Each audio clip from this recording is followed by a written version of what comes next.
Outside the body? कहाँ present होगा? Outside the body. Outside the body. और अगर बॉडी के अंदर स्केलेटन है, इनसाइड द बॉडी है, तो उसको बोलेंगे एंडोस्केलेटन। ठीक है, तो बेटा जो एक्सोस्केलेटन होता है प्रेजेंट आउटसाइड द बॉडी, इसके दो एग्जांपल मैंने यहाँ पे प्लेस किए हैं। नंबर फर्स्ट एग्जांपल है chitinous exoskeleton of arthropods. Arthropods में कॉकरोच आता है, चूंकि आपके यहाँ कॉकरोच पे क्वेश्चन ज्यादा आता है, उसी को मैंने फोकस किया है यहाँ पर। तो बेटा जो कॉकरोच होता है या जो आर्थ्रोपोड्स होते हैं, उनके बाहर की तरफ काइटिन का बना एक्सोस्केलेटन होता है, जो उनको प्रोटेक्शन प्रोवाइड करता है उसकी बॉडी को। क्लियर? सेकेंड एग्जांपल है कॉर्निफाइड स्केल्स इन रेप्टाइल्स। आप लोगों ने सुना होगा रेप्टाइल्स के ऊपर, रेप्टाइल्स की जो स्किन होती है, स्किन के ऊपर कॉर्निफाइड स्केल्स होते हैं जो उनको प्रोटेक्शन प्रोवाइड करते हैं। तो ये दोनों एग्जांपल किसके हैं बेटा, जल्दी बताएं। एक्सोस्केलेटन। एक्सोस्केलेटन, ठीक है, एक्सोस्केलेटन। चलिए अब बात करते हैं एंडोस्केलेटन की। मेन डिस्कशन हमारे यहाँ एंडोस्केलेटन का भी है। बेटा एंडोस्केलेटन कहाँ प्रेजेंट होता है? Inside the body. और ये किसका बना होता है? And it is made up of bones. चूंकि ये बोन्स का बना होता है, इसीलिए इसको कहा जाता है बोनी एंडोस्केलेटन। तो हमारी बॉडी के अंदर बताओ कैसा स्केलेटन है?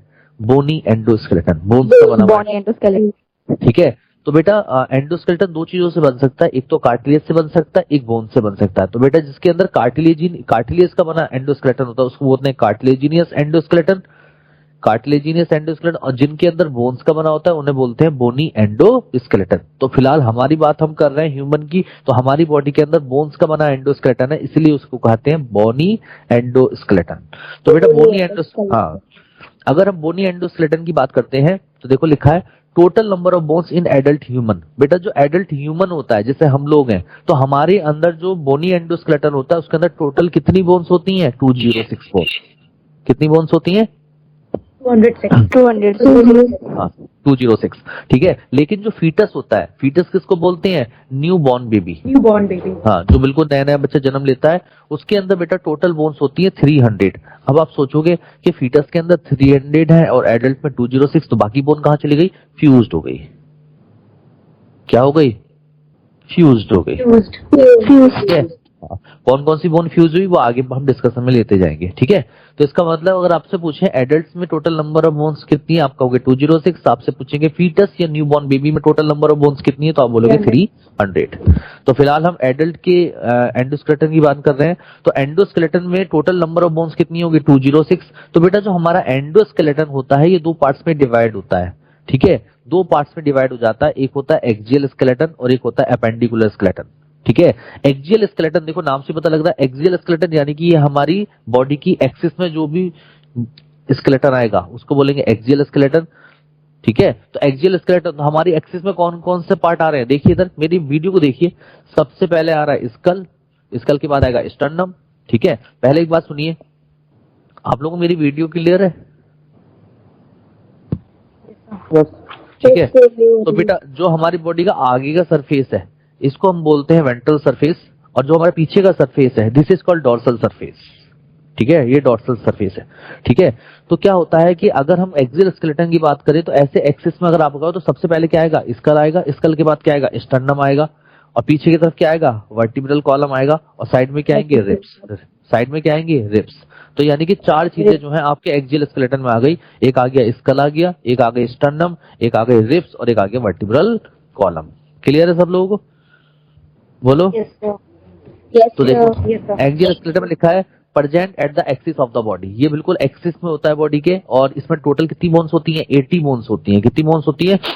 80 बोन्स। अब इसके और एक्सियल स्केलेटन में चार चीजें आती हैं, स्कल आता है, रिब्स आता है, स्टर्नम आता है, और वर्टिब्रल कॉलम होता है। बेटा स्कल के अंदर टोटल नंबर ऑफ बोन्स 29 होती हैं, रिब्स के अंदर टोटल नंबर ऑफ बोन्स 24 होती हैं, और अगर पेयर की बात करें तो 12 पेयर्स रिब्स होती हैं, और स्टर्नम 1 होता है, और वर्टिब्रल कॉलम में नंबर ऑफ वर्टिब्री कितनी होती है? 26। कितनी होती है? 26। अगर आप इन सबको जोड़ दोगे तो टोटल नंबर ऑफ बोन्स कितनी हो जाएंगी? 80 बोन्स हो जाएंगी। अरे क्लियर है? बोलो। Yes sir. ठीक है, अपेंडिकुलर स्केलेटन। बेटा अपेंडिकुलर स्केलेटन में क्या आती है? अपेंडिकुलर स्केलेटन होता है lateral to the axial skeleton. हमारा जो एक्सियल स्केलेटन है इसके लेटरल साइड में, लेटरल साइड मतलब साइड वाला, लेटरल साइड में जो भी स्केलेटन आएगा that is called appendicular skeleton. तो बेटा अपेंडिकुलर स्केलेटन में दो तरीके की बोन्स आती हैं, एक आती है गर्डिल बोन्स, ठीक है, एक आती है गर्डिल बोन्स और दूसरी आती है लिम्ब बोन्स। तो देखो बेटा, अपेंडिकुलर स्केलेटन कहाँ प्रेजेंट होता है? Present on the side of the body axis के साइड में प्रेजेंट होता है। और टोटल नंबर ऑफ बोन्स कितनी होती हैं? 126 बोन्स होती हैं। कितनी बोन्स होती हैं? 126. हाँ, तो 126 और 80 को जोड़ दोगे तो 206 बोन हो जाएंगी टोटल। तो बेटा 126 में भी जो गर्डिल बोन्स होती हैं, गर्डिल बोन्स पे टोटल 6 बोन होती है और लिम्ब बोन्स में टोटल नंबर ऑफ बोन्स कितनी होती हैं? जल्दी से बताओ। 120. 120 क्लियर। तो इसी को मैंने डिवीजन दिया, तो आगे मैंने एक चार्ट बनवाया जिसमें आपको पूरी होल बॉडी की जो है बोन्स का पता लग जाएगा। ठीक है, तो देखो ये चार्ट मैंने बहुत अच्छा बनवाया बच्चों को। देखिए यहाँ पे एंडोस्केलेटन है, तो एंडोस्केलेटन में टोटल कितनी बोन है? 206 बोन्स। ठीक है, तो एंडोस्केलेटन को दो पार्ट्स पे डिवाइड कर दिया, एक एक्सियल स्केलेटन, एक अपेंडिकुलर स्केलेटन। तो एक्सियल स्केलेटन में टोटल नंबर ऑफ बोन्स कितनी होती हैं? बोलते जाओ तभी सीखोगे। Yes, 80 bones. और अपेंडिकुलर स्केलेटन में टोटल नंबर ऑफ बोन्स कितनी होती हैं? 126। तो सबसे पहले हम एक्सियल स्केलेटन डिस्कस करेंगे और उसके बाद अपेंडिकुलर स्केलेटन डिस्कस करेंगे। तो लेट्स स्टार्ट एक्सियल स्केलेटन। सबसे पहले हम एक्सियल स्केलेटन स्टार्ट कर रहे हैं। ठीक है, तो बेटा देखो एक्सियल स्केलेटन में 4 चीजें मैंने आपको बताई थी। एक तो आता है स्कल जिसके अंदर 29 बोन्स होती हैं, एक होता है स्टर्नम जिसके अंदर टोटल 1 बोन होती है, रिब्स में 24 बोन्स होती है, वर्टिब्रल कॉलम में कितनी होती है? 26 बोन्स होती हैं। 126. क्लियर है सबको? बोलो। Yes, sir. Yes, sir. Yes. हाँ, अब मैं सबसे पहले इसको थोड़ा बड़ा कर रहा हूं। ठीक है, क्योंकि हमें सिर्फ और सिर्फ यहाँ पे अभी एक्सियल स्केलेटन दिखना चाहिए और हमें कुछ नहीं देखना है।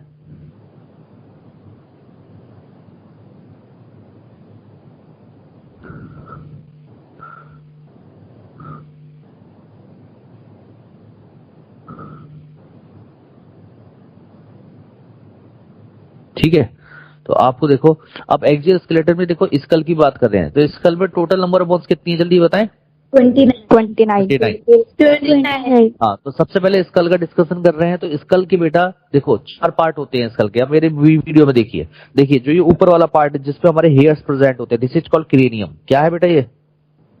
Cranium. मेरा जो सामने से दिखाई दे रहा है दिस इज कॉल्ड फेस। ठीक है, तो जो क्रेनियम में बोन्स होंगी उन्हें बोलेंगे क्रेनियल बोन, जो फेस के अंदर बोन्स होंगी उन्हें बोलेंगे फेसियल बोन, और हमारे ईयर के अंदर जो बोन होती है that is called year ossicle, या उन्हें बोलते हैं ऑडिटरी ऑसिकल्स, और नीचे की तरफ होती है हायोइड बोन। क्लियर है? तो 4 सरफेस हो गए, एक हो गया क्रेनियम, एक हो गया फेसियल, एक हो गया ईयर ऑसिकल्स और एक हो गया Hyoid bone. ठीक है, तो क्रेनियम में टोटल कितनी बोन्स होती हैं? 8 बोन होती हैं, फेसियल में 14 बोन होती हैं, ईयर ऑसिकल्स में 6 बोन होती हैं और हायोइड बोन में कितनी होती है? 1 बोन होती है।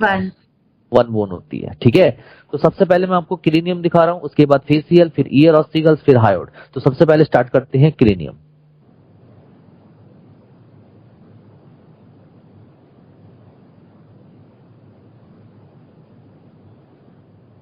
सबसे पहले एक्सियल स्केलेटन में टोटल 80 बोन्स होती हैं। सबसे पहले स्टार्ट करते हैं स्कल के कितने पार्ट्स बताए मैंने आप लोगों को? जल्दी बताओ।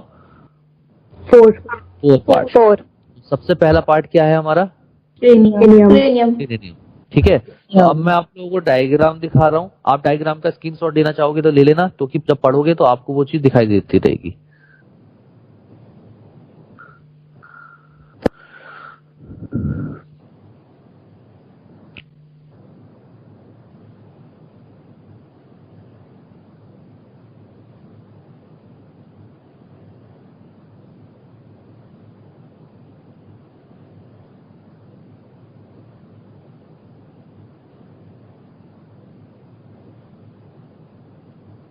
दिखाई दे रही है बोन? Yes, sir.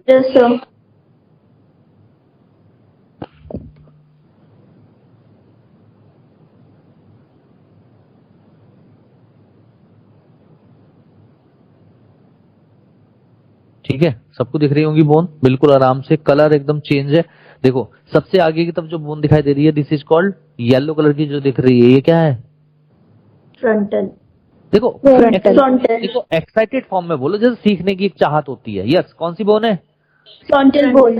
Frontal. तो इधर देखिए ये जो मेरा फोरहेड है, ये देखिए मैं पहले आपको बता रहा हूँ, this is called frontal bone, this is called parietal bone, this is called occipital bone, this is called temporal bone. Clear? तो जो मेरा फोरहेड बना रहा है, ये फोरहेड जो बना रही है बोन, इसका नाम क्या है? Frontal bone, Frontal bone. Frontal bone. और ये जो Frontal आपको bone. ब्लू कलर की दिखाई दे रही है, ये वाली, ये this Yes, is sir. Called parietal bone. Parietal.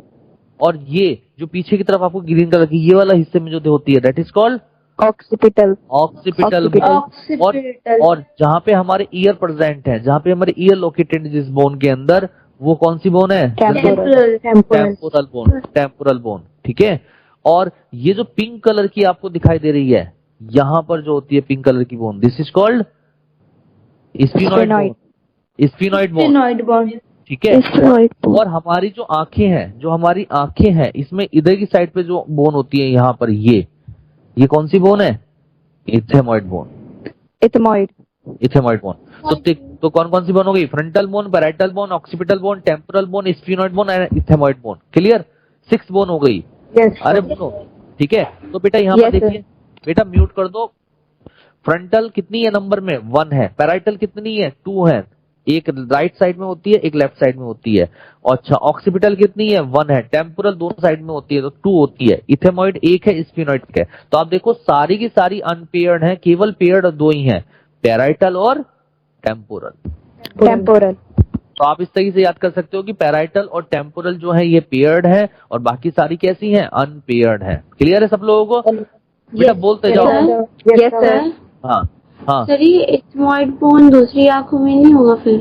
बेटा दूसरी आंखों में भी होगा, अभी बताएंगे, अभी बताएंगे। अभी जितनी बात बताई जा रही है बस उतनी चीज माइंड में बैठा के चलो। ठीक है? क्लियर है? इतनी बात तो क्लियर है ना आप लोगों को?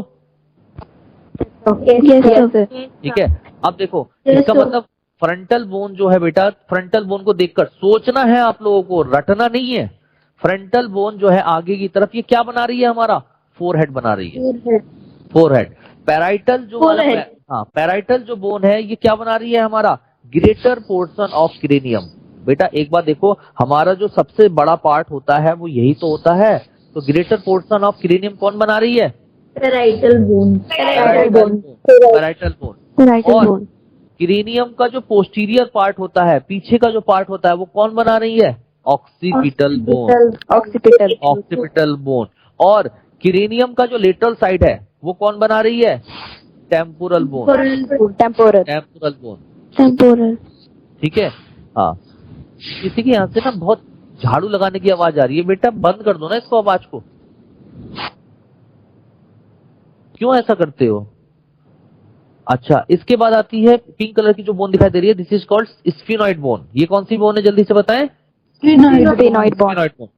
तो बेटा जो स्फिनॉइड बोन है, हाँ स्फिनॉइड जो बोन है, बेटा देखो स्फिनॉइड बोन को हम क्रेनियम के अंदर की स्टोन बोन कहते हैं। अब आप कहोगे सर ये की स्टोन बोन क्यों कहा? क्योंकि एक स्फिनॉइड बोन ही ऐसी बोन है जिससे बाकी सारी की सारी जो क्रेनियल बोन्स हैं वो अटैच होती हैं, जुड़ी रहती हैं। देखो इधर से आप देखो, फ्रंटल बोन भी जुड़ी हुई है, इधर से पैराइटल भी जुड़ी हुई है, इधर से टेम्पोरल भी जुड़ी हुई है, अंदर से इथेमॉइड भी जुड़ी होती है, ऑक्सीपिटल भी अंदर से जुड़ी होती है। तो एक ये जो बोन है स्फिनॉइड, इससे सारी की सारी बोन्स का अटैचमेंट होता है, इसीलिए इसको की स्टोन बोन कहते हैं। बात समझ में आई नहीं आई? Yes, sir. ठीक है। Yes, sir. हाँ, अब क्वेश्चन ये उठता है कि देखो अब ये अगर हम क्रेनियम का देखें तो ये क्रेनियम की रूफ है। क्या है ये क्रेनियम की रूफ? रूफ। अब क्वेश्चन ये उठता है कि क्रेनियम की रूफ को अगर हम हटा दें, जैसे ऐसे ढक्कन है, ढक्कन को हमने हटा दिया, इसको ऐसे हटा दिया, तो इसके अंदर क्या रखा हुआ है? ब्रेन रखा हुआ है। क्या रखा हुआ है? Brain.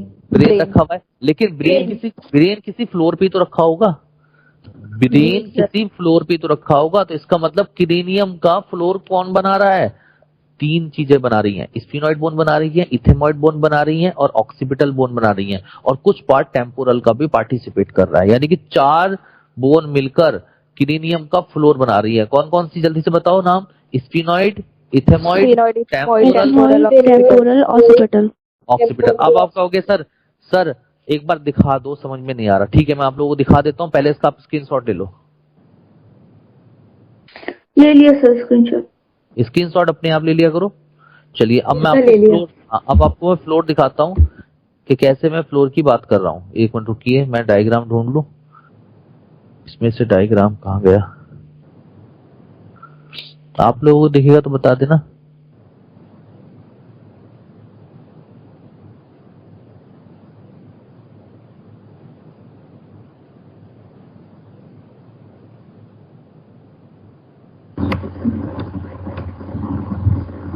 ये देखिए, देखो म्यूट कर दो, म्यूट। ठीक है, अब आप लोग देखिए, बिल्कुल ध्यान से देखिए, आपको बिल्कुल आसानी से समझ में आ रहा होगा। देखिए ये फ्लोर है, मतलब ऐसे था, देखिए इधर देखिए, ऐसे थे, ऐसे था स्कल, स्कल का ढक्कन हटा दिया, ब्रेन को निकाल दिया और इसको ऐसे घुमा के दिखाया जा रहा है। अरे ठीक है, अरे बोलिए। Yes, sir. Yes, तो sir. ये जो स्कल है या क्रेनियम है उसका फ्लोर है, और इस फ्लोर में देखिए, इस फ्लोर का जो एंटीरियर पोर्शन बना रहा है, ये जो एंटीरियर पोर्शन है, ये एंटीरियर जो पोर्शन बना रहा है, ये कौन बना रहा है? इथेमॉइड bone. Ethmoid bone. Posterior portion देखिए कौन बना रहा है? Occipital bone. Occipital. और जो मिडिल पार्ट है, जो मिडिल पार्ट है, ये देखिए, ये मिडिल पार्ट जो है, ये कौन बना रहा है? Sphenoid bone. Sphenoid. Sphenoid bone. और थोड़ा सा पार्ट यहाँ पे टेम्पोरल भी पार्टिसिपेट करता है। अरे दिख रहे हो, देख रहे हो आप लोग? और स्फिनॉइड बोन को बटरफ्लाई बोन भी कहते हैं, क्योंकि इसकी शेप बटरफ्लाई जैसी होती है। अरे बात समझ में आ रही है आपके, नहीं आ रही है? Yes, sir. Yes, ठीक है। और स्फिनॉइड बोन के बीच में देखो एक छोटी सी ये कैविटी है, इस कैविटी को नाम देते हैं सीला टर्सिका कैविटी। क्या नाम देते हैं? और इस सीला टर्सिका कैविटी के अंदर पिट्यूटरी ग्लैंड रखी रहती है। पिट्यूटरी ग्लैंड नाम सुना होगा, master gland. Yes, sir. Yes, sir. Clear है? Yes, sir. और स्कल का जो फ्लोर होता है, जो फ्लोर है स्कल का, उस फ्लोर में एक छोटी सी ओपनिंग होती है ऑक्सीपिटल बोन में, जिसको बोलते हैं फोरामेन मैग्नम। क्या बोलते हैं? Foramen magnum. Foramen magnum. अब इस फोरामेन मैग्नम का काम क्या होता है? तो बेटा जो ब्रेन होता है, ब्रेन के 3 पार्ट होते हैं, एक होता है फोर ब्रेन, एक होता है मिड ब्रेन, एक होता है हाइंड ब्रेन। और हाइंड ब्रेन में प्रेजेंट होता है मेडुला ऑब्लंगेटा, और मेडुला ऑब्लंगेटा से निकलती है स्पाइनल कॉर्ड। तो वो जो स्पाइनल कॉर्ड है, जो मेडुला ऑब्लंगेटा से निकली, वो स्कल से बाहर कैसे आएगी? इसी फोरामेन मैग्नम के थ्रू बाहर आती है। नहीं बात समझ में आई? अरे बोलो। Yes, sir. आ गई? ठीक है, Yes, sir. क्लियर हो गया? इसका स्क्रीनशॉट ले लो आप लोग, पढ़ते समय बिल्कुल ध्यान रहेगा। ले लिया। क्लियर? अब मैं आपको ये भी बताने जा रहा हूं कि सूचर्स क्या होते हैं, और भी चीजें मैं बताता हूं, देखते जाओ। चलिए हटा देता हूं। अब मैं आपको दिखाता हूं ऑक्सीपिटल कॉन्डाइल के बारे में। मेरी बात को देखना, ध्यान से देखना। दिख रहा है स्कल? अरे बोलो। Yes, स्कल में ये जो व्हाइट कलर का पीछे का पोर्शन दिख रहा है, ये क्या है? ऑक्सीपिटल बोन ही तो है ये। अरे बोलो, ये क्या है सारा? Occipital bone. ऑक्सीपिटल बोन ही तो है। और ऑक्सीपिटल बोन के बीच में जो ये ओपनिंग है, इस ओपनिंग को क्या कहते हैं? Foramen magnum. Foramen magnum. इसी से स्पाइनल कॉर्ड बाहर आ रहा है। अरे बोलो। Yes, sir. ठीक है, अब क्या होता Yes, है, sir. ये जो ऑक्सीपिटल बोन है, यहाँ पर एक एक्सटेंशन बना लेती है, जिनको हम बोलते हैं ऑक्सीपिटल कॉन्डाइल। दोनों साइड में ऑक्सीपिटल कॉन्डाइल होते हैं। ठीक है, चलिए ऑक्सीपिटल कॉन्डाइल में दिखा देता हूँ। ये तो क्लियर हो गया ना आप लोगों को? चलिए ऑक्सीपिटल कॉन्डाइल दिखाता हूँ आप लोगों को, कहीं भी डायग्राम में होगा।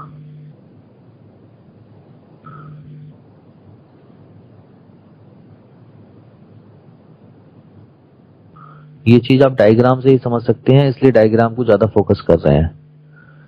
देखो बेटा, कहीं पे स्कल का स्ट्रक्चर दिख रहा है क्या?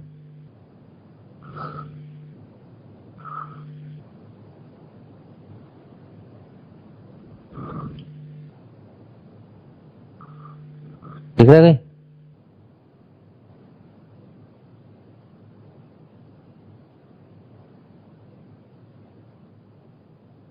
दिख रहा है किसी को? ये देखिए, इसमें दिख जाएगा। दिख रहा है? अरे बेटा बोला करो, तभी मेरे से इंटरेक्शन बनाया करो, तभी मैं ज्यादा अच्छा बना पाऊंगा। Yes, sir. हाँ, ये देखिए, ये देखिए, ये जो था ये फोरामेन मैग्नम है, दिखाई दे रहा है फोरामेन मैग्नम बीच में? Yes, sir. ठीक है। Yes sir. हाँ, ये फोरामेन मैग्नम है। ये जो पीछे दिख रही है वो कौन सी है? ये कौन सी बोन है? ऑक्सीपिटल बोन है। ठीक है, और ये जो बीच में दिख रहा है ये फोरामेन मैग्नम है। और फोरामेन मैग्नम के दोनों साइड में जो एक्सटेंडेड पार्ट दिखाई दे रहा है, ये this is called occipital condyle. क्या है ये? Occipital condyle. और ऑक्सीपिटल कॉन्डाइल कितने नंबर में? 2 है। तो 2 है तो इसीलिए इनको बोलते हैं डाइकोंडाइलिक स्कल। तो हमारी स्कल कैसी है, जल्दी से बताएं। Dicondylic. Dicondylic school. ठीक है, इसका भी स्क्रीनशॉट ले लीजिए, आप लेते जाइए अपना, पढ़ते समय मजा आएगा आप लोगों को। हटा दूं? Yes sir. चलिए Yes, अब sir. मैं आपको सूचर्स दिखा देता हूँ कि सूचर्स क्या होते हैं। इधर देखिए, ये बोन मैंने अभी आपको दिखाई थी, ये स्ट्रक्चर। अभी मैं फिर से इसमें कुछ और चीजें ऐड करूंगा। देखिए ये जो बोन है, इसमें देखिए फ्रंटल बोन और पैराइटल बोन आपस में देखो जिगजैग फॉर्म में फ्यूज्ड हो गई हैं। ये देखिए, दिख रही है लाइन एक? Yes sir. Yes sir. हाँ, इनको बोलते हैं सूचर्स, इनको बोलते हैं सूचर्स। लेकिन ये सूचर्स के अंदर इमूवेबल जॉइंट होता है, यानी कि इसके अंदर मूवमेंट नहीं होती है उस जॉइंट के अंदर, यानी कि इमूवेबल जॉइंट है, जिसको फाइब्रस जॉइंट कहते हैं। अब आप कहोगे सर ये इमूवेबल क्यों है? क्योंकि बेटा जब क्रेनियल बोन्स आपस में फ्यूज होती हैं, सपोज मैंने क्रेनियल बोन्स फ्रंटल और पैराइटल का जिक्र कर रहा हूं, तो फ्रंटल और पैराइटल बोन जब आपस में फ्यूज होंगी तो इनके फ्यूजन में पार्टिसिपेट करेंगे डेंस कोलेजन फाइबर्स। कौन पार्टिसिपेट करेंगे?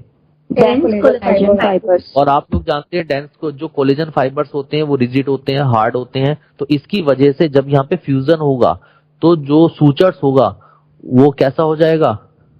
टाइटली पैक्ड हो जाएगा फाइबर्स से, जिसकी वजह से उसमें कोई मूवमेंट नहीं होगी। इसीलिए हमारे जो स्कल, जो क्रेनियम के अंदर जो क्रेनियल बोन्स हैं, उनके बीच में जो जॉइंट्स हैं उनमें कोई मूवमेंट नहीं होती, नो मूवमेंट अकर। अरे बात समझ में आ रही है? Yes sir. ठीक है। और इस जॉइंट को इसको हम कहते हैं सूचर्स, और सूचर्स के अंदर जो जॉइंट बना उस जॉइंट को बोलेंगे इमूवेबल जॉइंट या बोलते हैं fibrous joint. Yes sir. Fibrous joint. ठीक है। और इस सूचर्स को हम नाम कैसे देते हैं? देखो, फ्रंटल और पैराइटल बोन के जो बीच में सूचर बना तो हम बोलेंगे फ्रंटो पैराइटल सूचर। पैराइटल और टेम्पोरल के बीच में जो सूचर बना हम बोलेंगे पैराइटो टेम्पोरल सूचर। टेम्पोरल और ऑक्सीपिटल बोन के बीच में जो सूचर बना हम बोलेंगे टेम्पोरल ऑक्सीपिटल सूचर। क्लियर है? Yes sir. सारे पॉइंट्स क्लियर हो गए? Yes. चलिए तो अपने टॉपिक पे आ जाओ। इतनी बात तो आपको तो सबसे पहले क्रेनियम खत्म करते हैं। तो देखो लिखा है cranium is a hollow and nearly rounded bony structure which protect the brain. Brain को प्रोटेक्ट करता है। It is made up of 8 bones called cranial bones. पहली बोन्स का नाम क्या है बेटा? देखिए फ्रंटल बोन। तो बेटा सोच के बताओ फ्रंटल बोन क्या बना रही थी? फोरहेड बना रही थी। तो देखो लिखा है it forms anterior part of cranium called forehead. Parietal bone क्या बना रही थी? मैंने बताया था ग्रेटर पोर्शन ऑफ क्रेनियम, है ना? तो देखो लिखा है it forms greater portion of cranium and roof of cranial cavity. Roof बना रही थी ना। चलिए इसके बात करते हैं टेम्पोरल बोन की। तो टेम्पोरल बोन कहाँ क्या बना रही है? लेटरल साइड बना रही है।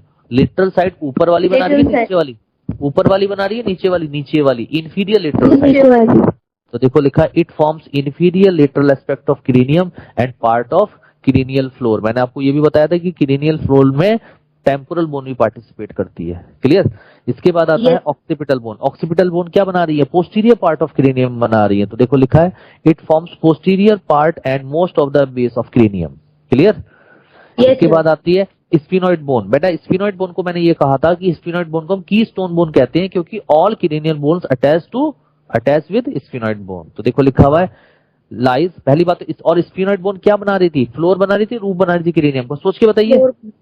फ्लोर बना रही थी। तो देखो लिखा है lies at the middle part of base of school. याद है बिल्कुल बीचों बीच थी, एथोमाइड आगे थी, पीछे ऑक्सीपिटल उसके बीच में थी। तो लिखा है lies at the middle part of base of skull and holds all the cranial bones together, hence called keystone bone. और इसकी शेप कैसी होती है? It has saddle shaped structure called sella turcica cavity which enclose pituitary gland. बीच में एक saddle shaped cavity थी ना, जिसको हमने नाम दिया था सीला टर्सिका कैविटी। उसके अंदर क्या सिचुएटेड थी? Pituitary gland. इसके बाद आता है एथेमॉइड बोन। एथेमॉइड बोन याद आ गई आप लोगों को? ये स्पॉन्जी लाइक एपियरेंस होती है and located on the mid line in anterior part of cranial floor. आगे का जो क्रेनियल फ्लोर है उसके बीच में प्रेजेंट होती है एथेमॉइड बोन। क्लियर? चलिए तो इसका मतलब अगर आपसे पूछें कि क्रेनियल फ्लोर कौन कौन सी बोन बना रही है तो आप कहोगे इथेमॉइड, स्फिनोइड, ऑक्सीपिटल एंड टेम्पोरल। ठीक है। अगर आपसे पूछें कि रूफ कौन बना रही है तो आप बोलोगे कौन कौन रूफ बना रहे हैं? Parietal, frontal and occipital. ठीक है।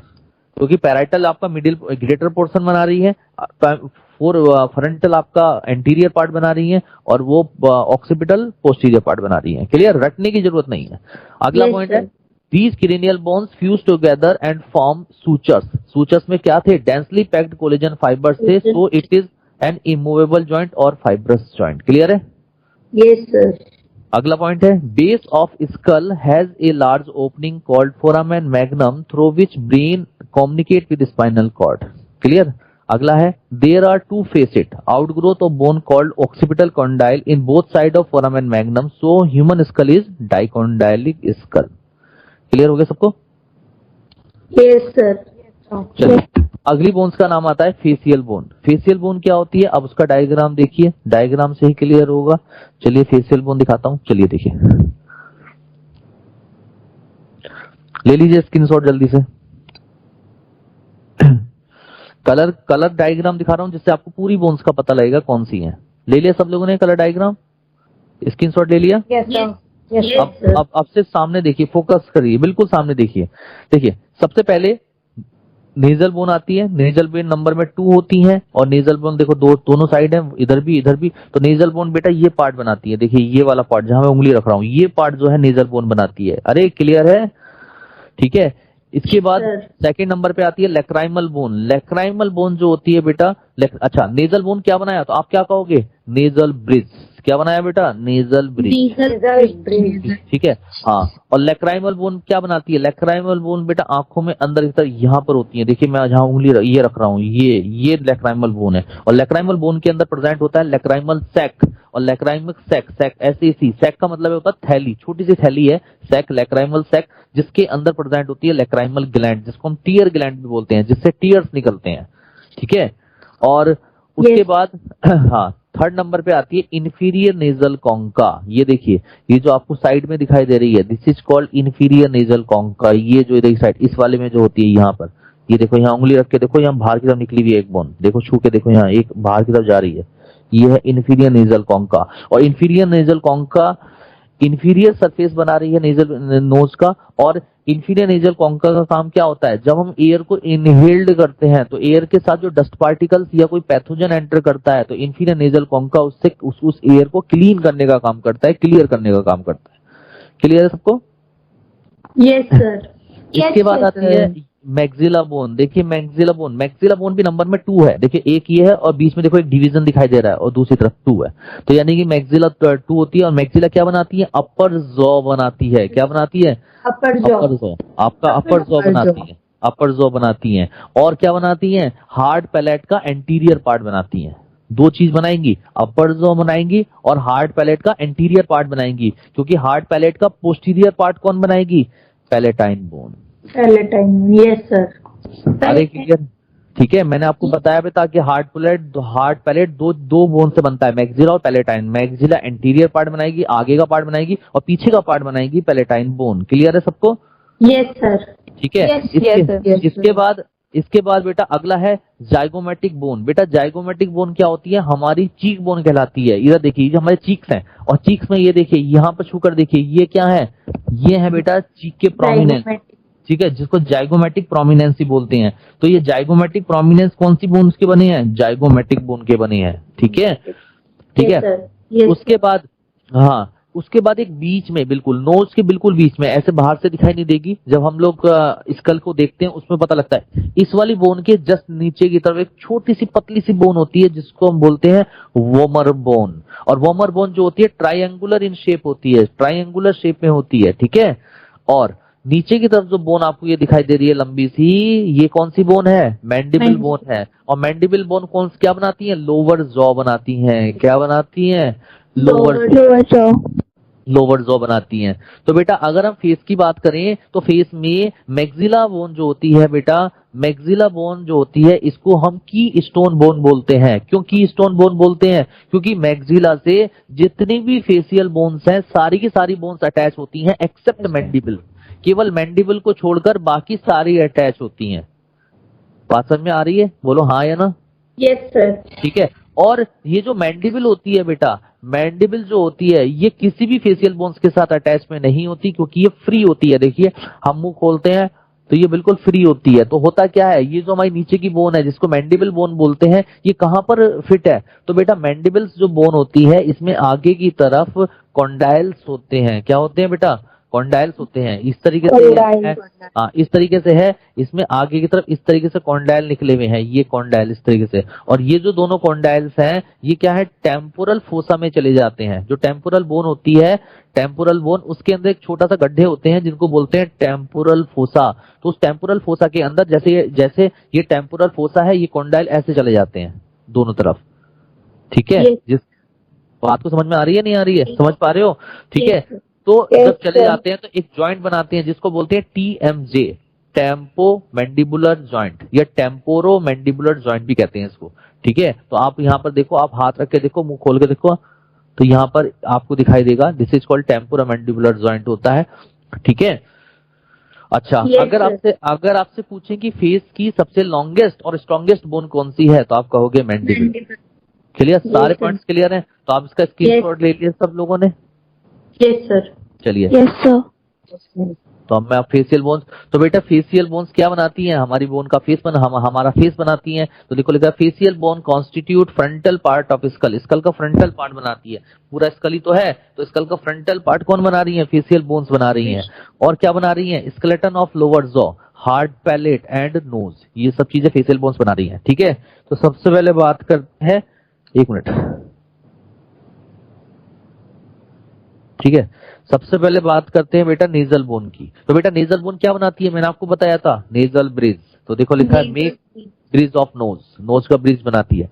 मैग्जिला क्या बनाती है? मैंने आपको बताया था, अपर जॉ बनाती है, अपर जॉ बनाती है, और anterior part of hard palate बनाती है। और मैंने ये भी कहा था कि सारी की सारी all bones are connected with maxilla except mandible. तो देखो लिखा हुआ है मेक्स अपर जॉ, और देखो लिखा हुआ है articulate with every bone of face except mandible. अरे ठीक है, रट्टा तो नहीं पड़ रहा? नो सर, समझ में आ रहा है। हाँ, अगला है जाइगोमेटिक बोन। जाइगोमेटिक बोन क्या है बेटा? It makes prominent portion of cheek. मैंने कहा था ना, प्रोमिनेंट पोर्शन बनाती है। लैक्राइमल बोन, लैक्राइमल बोन के अंदर मैंने बताया था लैक्राइमल सैक होता है। तो देखो लिखा है thin bone having lacrimal sac, जिसके अंदर लैक्राइमल ग्लैंड्स होती है विद सेक्रेट टीयर्स, जिससे आंसू निकलते हैं। इसके बाद बताई थी मैंने पैलेटाइन बोन। बेटा पैलेटाइन बोन मैंने आपको बताया था ये क्या बनाती है? Posterior part of hard palate बनाती है। तो देखो लिखा हुआ है it makes posterior part of hard palate and form floor and lateral wall of nasal cavity. Clear? इसके बाद आता है inferior nasal concha. It forms part of inferior lateral wall of nasal cavity. It clear air that passes through the nose. मैंने कहा था ना, air को clean करती है। उसके बाद आती है वोमर बोन। देखो मैंने कहा था ट्राइंगुलर बोन होती है and forms inferior portion of nasal septum. Nasal septum के जस्ट नीचे होती है, इसलिए इसको इंफीरियर पोर्शन कहा जाता है। मैंडिबल्स, मैंडिबल्स क्या बनाती है जल्दी से बताएं? Lower jaw. हाँ, इट मेक्स लोअर जॉ। और मैंने ये भी कहा था mandibles largest and strongest facial bones है। अरे क्लियर सब? यस बेटा मजा आ रहा है? इंटरेस्ट ले पा रहे हो नहीं ले पा रहे हो? Yes sir. Yes, sir. ठीक है, बोलते रहो, मुझे थके हुए नहीं दिखने चाहिए। बहुत मजा आ रहा है सर। तुम्हारी उम्र इतनी नहीं है कि तुम्हें थकना है, अभी तो कुछ करना है। सर मुझे एक चीज पूछनी है। आप बोलते जाओ बेटा। सर जैसे हमने यहाँ पे फेशियल बोन में इंफीरियर नेजल कॉन का बोन के बारे में पढ़ा, सर यहाँ पे इंफीरियर वर्ड लिखा है, तो इसका सर सुपीरियर पार्ट भी होगा, फिर वो कहाँ पे होता है सर? बेटा सुपीरियर आता है, लेकिन वो फेशियल में वो नहीं होता है। ठीक है, इसमें इंफीरियर ही होते हैं। सर ठीक है सर, वो कहाँ पे प्रेजेंट होता है, मुझे ये जानना था। देखो जो कॉन्का, जो देखो क्या होता है, जो ये हमने इंफीरियर कॉन्का लिया, कॉन्का ये प्रेजेंट होता है। देखो मैं बताता हूँ, कॉन्का इस तरीके से देख सकते हो, जैसे सपोज आप किसी को यहाँ से काट दिया जाए, बिल्कुल बीचों बीच से फेस को। yes. आप जब उसमें मेडिकल कॉलेज में रहोगे तो वहाँ कैडेवर को काटा जाता है इस तरीके से, क्योंकि वो तो मरी हुई लाश है, उसको काट सकते हैं। तो हमने यहाँ से ऐसे कट किया, कट करने के बाद दोनों पार्ट को अलग कर दिया। तो जो नेजल हमारी जो कैविटी होगी, उस नेजल कैविटी में बोन्स दिखाई देंगी, superior nasal concha, middle nasal concha, inferior nasal concha. Okay sir. लेकिन वो एक ही बोन है पूरी। ठीक है सर। ठीक है, इसलिए एक ही बोन में हाँ फेशियल में आता है हाँ इसलिए हमने हाँ यहाँ पे पढ़ा। हाँ, फेशियल में आता है इसलिए नाम दे दिया, लेकिन वो एक ही बोन है, उसको अलग से आप कैलकुलेट नहीं करोगे। और ये कॉन्का होती क्यों है, एक और इसमें खास बात है, कॉन्का की वजह से हमारी नेजल कैविटी का सरफेस एरिया इंक्रीज हो जाता है। ठीक है, आप देखो छोटी सी डक्ट है तो छोटी डक्ट तो थोड़ी सी हवा जा सकती है, लेकिन आप कितनी भी हवा खींच लो सारी हवा ये अंदर चली जाती है, क्योंकि हमारी नेजल कैविटी का जो सरफेस एरिया इंक्रीज कर रहा है वो कौन कर रहा है, नेजल कॉन्का।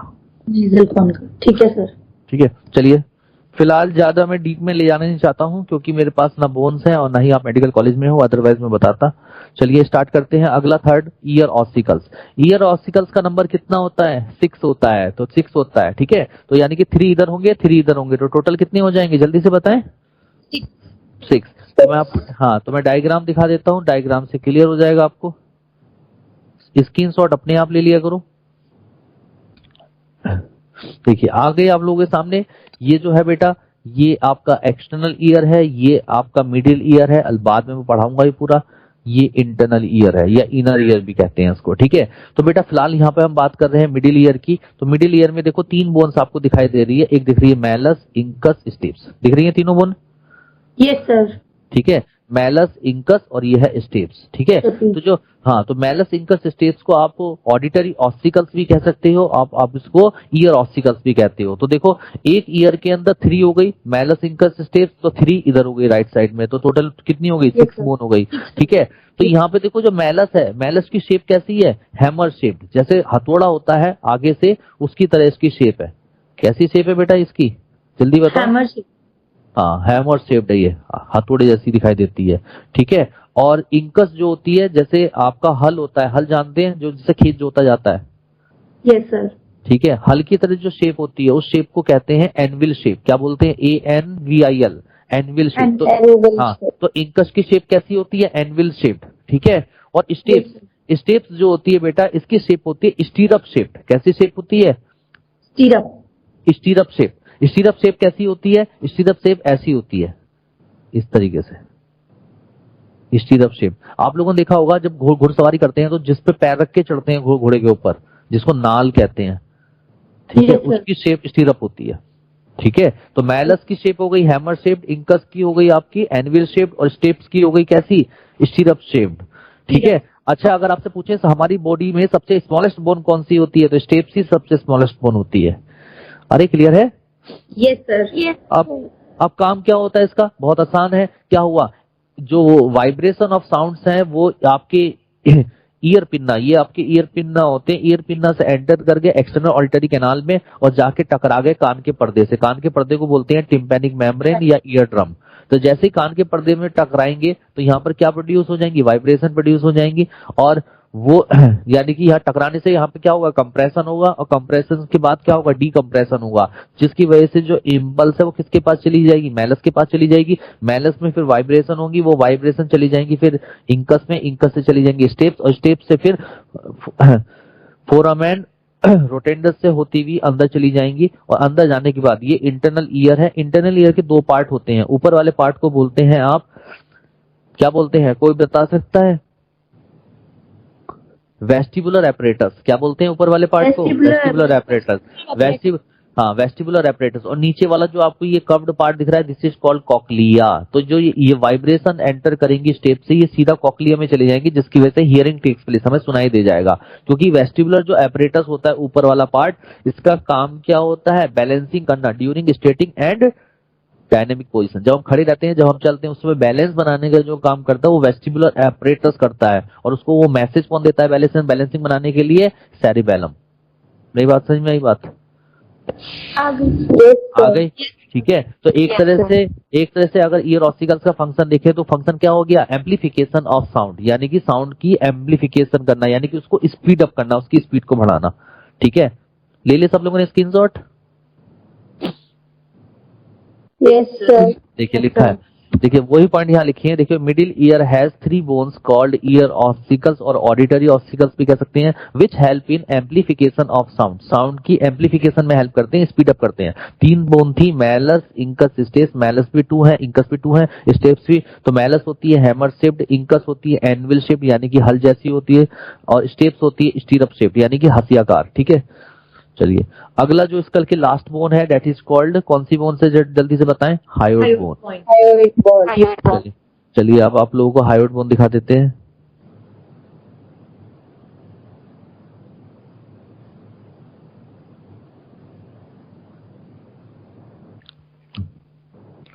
देखिए दिख रही है आप लोगों को हायोइड बोन? देखिए ये जो आपको बोन दिखाई दे रही है, ये देखिए जो यू शेप में बोन दिखाई दे रही है, this is called hyoid bone, और ये हायोइड बोन, ठीक है। और हायोइड बोन के जस्ट नीचे क्या होता है? लैरिंग्स होता है, और लैरिंग्स के नीचे क्या होता है? ट्रैकिया होता है। अरे बात देख रहे हैं आप लोग? बोलो हाँ है ना? Yes, sir. ठीक है। हाँ, हाँ, और हायोइड बोन कैसी शेप में दिखाई दे रही है? U shaped. कैसी बोन है बेटा? इसकी शेप कैसी है? U shape. और बेटा क्या होता है? हायोइड बोन से आके टंग अटैच हो जाती है। पोस्टीरियर जो बेस ऑफ द टंग है या पोस्टीरियर पार्ट ऑफ टंग है, वो किससे जाके अटैच हो जाती है? हायोइड बोन से अटैच हो जाती है with the help of hyaline cartilage. Hyaline cartilage की हेल्प से, और क्या बना लेती है? Hyoid apparatus. याद करो, बताया था। Yes, sir. ठीक Yes, है। sir. और एक और खास बात है बेटा, यहाँ पर जो हायोइड बोन है वो किसी दूसरी बोन के साथ अटैच नहीं होती, इसीलिए इसको कहा जाता है हैंगिंग बोन। क्या बोलते हैं इसको? Hanging bone. Hanging देखो from देखो लिखा है, देखो लिखा है hyoid bone is a U shaped bone which is present at the base of buccal cavity, that is at the base of tongue and above the larynx, यानी कि टंग के तो बेस में और लैरिंग्स के ऊपर। अगला है the hyoid bone together with the tongue form hyoid apparatus, ये वो कौन बनाता है? Hyaline cartilage. the only bone in our body which does not articulate with any other bone, यानी किसी भी दूसरी बोन के साथ आर्टिकुलेट नहीं करती, जुड़ती नहीं है, ठीक है। इसीलिए हायोइड बोन को क्या कहते हैं हम लोग? Hanging bone. bone. बताइए। तो इस तरीके से स्कल जो है, स्कल के हमने चारों पार्ट पढ़ लिए। हमने क्रेनियम भी पढ़ लिया, क्रेनियल बोन्स पढ़ ली, फेस पढ़ लिया, फेशियल बोन्स पढ़ ली, ईयर ऑस्टिकल्स भी पढ़ लिए, और हायोइड बोन भी पढ़ लिए। अब आता है फंक्शन ऑफ स्कल। स्कल का फंक्शन क्या है? तो पहला तो बेटा सबसे मेन फंक्शन तो यही है कि स्कल के अंदर क्या रखा हुआ है? ब्रेन। तो ये प्रोटेक्शन ऑफ ब्रेन, ब्रेन को प्रोटेक्शन दे रहा है। बोलो यस या नो? Yes sir. दूसरा Yes, sir. दूसरा जो हमारा स्कल है, स्कल के अंदर हमारे क्या है? टीथ है, और टीथ का काम क्या होता है? फूड को मैस्टिकेट करना और बाइट करना। तो वही चीज लिखिए, the skull bears jaw which help the animal in cutting and mastication its food. Mastication का मतलब क्या होता है? ग्राइंड करना, ठीक है। थर्ड, स्कल का ही तो पार्ट ईयर ऑस्टिकल्स है, और ईयर ऑस्टिकल्स का काम क्या था? Amplification of sound. तो देखो लिखा है year bone help in amplification of sound. बोलो यस या नो? Yes sir. और Yes, sir. हमारी बॉडी में जितने भी सेंसरी ऑर्गन्स होते हैं ज्यादा हेड के ऊपर होते हैं। जैसे आप देखो ईयर, जैसे नोज, जैसे आई, ठीक है। तो जितने भी सेंसरी ऑर्गन्स है उन सबको प्रोटेक्शन देने का काम कौन कर रहा है? स्कल कर रहा है। तो देखो लिखा हुआ है it protect and supports special sense organ like nose, eye, ear etcetera. तो सारे फंक्शंस क्लियर हुए होंगे आप लोगों को, ठीक है। Yes, sir. बच्चे को मैंने ये डायग्राम भी बनवा दिया था बच्चों को, क्योंकि मेरे पास टाइम था। तो ये डायग्राम आप एक बार देख लेना, सब चीज मैंने आपको बता दी है। चलिए सेकंड पार्ट क्या आता है बेटा स्कल का? सॉरी, एक्सियल स्केलेटन का? रिब्स। तो बताइए स्कल आपके क्लियर हो गया सब लोगों को? कोई परेशानी तो नहीं किसी के माइंड में? No sir. चलिए अब मैं आपको रिब्स दिखाता हूँ। वैसे तो पढ़ाने में तब मजा आता है जब बोन्स आपके पास हो। तो मैं जब आप क्लासरूम में पढ़ते हो मेरे साथ तो मैं आपको बोन्स दिखा देता हूँ, लेकिन अभी आप चूंकि ऑनलाइन हो तो ऑनलाइन में तो नहीं दिखा सकता मैं बोन्स, लेकिन मेडिकल कॉलेज में देखोगे। देखिए बड़ा अच्छा डायग्राम बनाया है इस बच्चे ने रिब्स का, आपको ये डायग्राम दिख रहा होगा, ठीक है। इस डायग्राम में ही पहले मैं सारे पॉइंट्स क्लियर कर दूंगा। देखिए बेटा, आपकी जो थोरेसिक कैविटी है, चेस्ट वाले जो चेस्ट के अंदर जो कैविटी होती है that is called thoracic cavity. तो थोरेसिक कैविटी को कौन बना रहा है? देखिए ये सरफेस हमारा वेंट्रल है और ये सरफेस डॉर्सल है। तो वेंट्रल सरफेस कौन बना रहा है थोरेसिक कैविटी का? स्टर्नम, जिसको ब्रेस्ट बोन कहते हैं। कौन बना रहा है? अरे बोलो। स्टर्नम। और हमारा जो डॉर्सल सरफेस है उसका थोरेसिक कैविटी का वो कौन बना रहा है? Vertebral column. कौन बना रहा है? वर्टिब्रल कॉलम, ठीक है। और थोरेसिक कैविटी की जो लेटरल साइड है वो कौन बना रहा है? रिब्स। तो देखो ये देखो पीछे की तरफ आपको ये वर्टिब्रल कॉलम दिख रही होगी, ये दिख रही है ना वर्टिब्रल कॉलम। आगे की तरफ ये देखो स्टर्नम दिख रही है, ठीक है, और साइड में रिब्स दिख रही है। तो इसके बीच में बिल्कुल जो कैविटी बनेगी, देखो अब पीछे तो हो गई आपकी वर्टिब्रल कॉलम, आगे की तरफ हो गई स्टर्नम और साइड में हो गई रिब्स। तो बीच में जो कैविटी बनी that is called thoracic cavity. और उस थोरेसिक कैविटी के अंदर प्लेस है लंग्स। और लंग्स के बीच में प्लेस क्या है? हार्ट। अरे बोलो। Yes sir. ठीक है। तो क्या होता है, जो रिप्स होती हैं बेटा 12 पेयर्स। कितनी होती हैं? 12 पेयर्स। तो अगर आप पेयर्ड फॉर्म में बोलोगे तो 24 और पेयर्ड फॉर्म में बोलोगे तो 12। ठीक है, तो 12 पेयर्स होती हैं। देखो तो बेटा ये देखो, first pair, second pair, third pair, 4 pair, 5 pair, 6 pair and 7 pair. तो ये जो 1 से लेकर 7 पेयर ऑफ रिप्स है, इनको कहते हैं ट्रू रिप्स। क्यों कहते हैं ट्रू रिप्स? क्योंकि बेटा ये डोर्सल साइड से वर्टिब्रल कॉलम से निकलती हैं और आगे की तरफ आकर वेंट्रल साइड में किससे अटैच हो जाती हैं? स्टर्नम से अटैच हो जाती हैं। देखो ये पीछे से निकल रही है, ये वर्टिब्रल कॉलम इससे निकल रही है और आगे जाके किससे अटैच हो रही है? स्टर्नम के साथ अटैच हो रही है। आप देख रहे हैं? ठीक है। तो 1 से लेकर 7 तक चूंकि वर्टिब्रल कॉलम से निकलती हैं और स्टर्नम से अटैच होती हैं, इसीलिए ट्रू रिप्स का दूसरा नाम होता है वर्टिब्रो स्टर्नल रिप्स। क्या बोलते हैं? हाँ, वर्टिब्रो स्टर्नल रिप्स बोलते हैं। क्लियर है सब लोगों को? बोलो हाँ या ना। ठीक है। हाँ सर। अब एक क्वेश्चन एक दिमाग में ये आता है बच्चों के कि सर एक बात हमें समझ में ये नहीं आई कि ये रिप्स अटैच किसके थ्रू होती है? अपने आप ही अटैच हो जाती? बिल्कुल नहीं, अपने आप अटैच नहीं होती। पीछे से जब वर्टिब्रल कॉलम से रिप्स निकल कर आएगी और स्टर्नम के साथ जब अटैच होगी तो वहां पर एक स्पेशल हाईलाइन कार्टिलेज पार्टिसिपेट करेगा, जिसको हम नाम देंगे कोस्टल कार्टिलेज। तो यानी कि कोस्टल कार्टिलेज की हेल्प से ये जाकर स्टर्नम से अटैच हो जाएंगी। नई बात समझ में आई? Yes sir. ठीक है। हाँ, अब इन्हीं कोस्टल कार्टिलेज को हम कॉन्ड्रल कार्टिलेज भी कहते हैं। कोस्टल कार्टिलेज का दूसरा नाम क्या होता है? Chondral cartilage. ठीक है। हाँ, और ये हाईलाइन कार्टिलेज है। चलिए और एक और बात करते हैं। ठीक है, इसके बाद बेटा अब आप देखो फॉल्स रिप्स। तो बेटा 8, 9 और 10 पेयर ऑफ रिप्स को हम बोलते हैं फॉल्स रिप्स। फॉल्स रिप्स क्यों कहते हैं? क्योंकि बेटा ये वर्टिब्रल कॉलम से तो निकलेंगी लेकिन आगे ये स्टर्नम से डायरेक्टली अटैच नहीं होंगी। ये 8th, 9th और 10th आकर अटैच हो जाएंगी 7th पेयर ऑफ रिप्स में। आगे की तरफ जाके किससे जुड़ जाएंगी? 7th पेयर ऑफ रिप्स का कहता है। 7th पेयर ऑफ रिप्स के पास जुड़ने के बाद 7 पेयर ऑफ रिप्स जो है फिर कोस्टल कार्टिलेज की हेल्प से या कॉन्ड्रल कार्टिलेज की हेल्प से स्टर्नम से जुड़ेगी। यानी कि 7 जो 8, 9 और 10 पेयर ऑफ रिप्स हैं, ये डायरेक्टली स्टर्नम से अटैच नहीं होती। किसकी हेल्प से अटैच होती हैं? 7th पेयर ऑफ रिप्स की हेल्प से अटैच होती है। तो इसलिए इन रिप्स को कहा जाता है फॉल्स रिप्स, या इसको कहते हैं वर्टिब्रो कॉन्ड्रल रिप्स। वर्टिब्रो क्यों कहा? क्योंकि वर्टिब्रल कॉलम से निकल रही है। कॉन्ड्रल क्यों कहा? क्योंकि कोस्टल कार्टिलेज की हेल्प से स्टर्नम से जुड़ रही है with the help of 7th ribs. नहीं समझ में आई बात? Yes sir. आ गई। अब आप एक बात तो देख ही नहीं रहे हो। आप अगर देखो तो वर्टिब्रल कॉलम में देखें तो 2 साइड में रिप्स जुड़ रही है, एक राइट साइड में एक लेफ्ट साइड में। भाई पेयर में होती है ना, तो एक राइट साइड में और एक लेफ्ट साइड में, इसीलिए इसको कहा जाता है बाइसेफेलिक रिप्स। कैसी रिप्स है ये? Bicephalic ribs. Bicephalic ribs. इसके बाद बेटा जो 11 और 12 पेयर ऑफ रिप्स है, आप ये देखिए, ये वर्टिब्रल कॉलम से तो अटैच है लेकिन एंटीरियरली फ्री है, किसी से अटैच नहीं है। इसीलिए इसको कहा जाता है फ्लोटिंग रिप्स। क्या बोलते हैं? Floating ribs. चलिए, तो फ्लोटिंग रिप्स का काम क्या है? जो हमारी किडनी है, ये किडनी को प्रोटेक्शन देने का काम करती है। हमारी जो किडनी को प्रोटेक्शन प्रोवाइड करती है, कौन सी रिप्स प्रोवाइड करती हैं? Floating ribs. Floating ribs. Clear हो गया? चलिए अब स्टर्नम को देख लेते हैं। स्टर्नम में बेटा, स्टर्नम की वैसे तो स्टर्नम की स्ट्रक्चर आगे भी दिखाऊंगा। ये जो ऊपर वाला पार्ट आपको दिखाई दे रहा है, दिस इज कॉल्ड मेनुब्रियम। ये स्टर्नम का मेनुब्रियम है। ये जो लंबा सा पोर्शन दिख रहा है, this is called body of sternum. ये स्टर्नम की बॉडी है। और ये जो आगे की तरफ न्यूक्लियर पोर्शन दिख रहा है, this is called xiphoid cartilage या जिफॉइड प्रोसेस। इसको जिफॉइड प्रोसेस बोलते हैं। कार्टिलेज मुंह से गलत निकल गया, इसे बोलते हैं जिफॉइड प्रोसेस। क्या बोलते हैं? Xiphoid process. तो इसका मतलब स्टर्नम के 3 पार्ट हो गए, मेनुब्रियम, बॉडी और जिफॉइड प्रोसेस। क्लियर है सब लोगों को? Yes sir. स्ट्रक्चर अब बस पढ़ते चले जाएंगे, सारी चीजें बता दी आप लोगों को। रिप्स क्लियर आपके? चलिए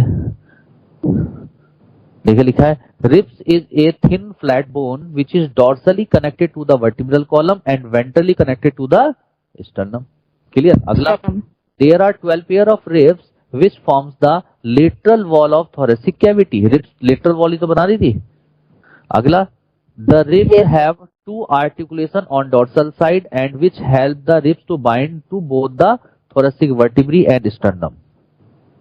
अगला, the ribs attach to the thoracic vertebrae. अच्छा, रिब्स हमेशा थोरेसिक वर्टिब्री से अटैच होंगी, बाकी किसी वर्टिब्री से अटैच नहीं होंगी, ठीक है। तो the ribs attach to the thoracic vertebrae at dorsal and sternum at ventral end because of presence of two articulation point on dorsal side, ribs are called bicephalic ribs। कहा था।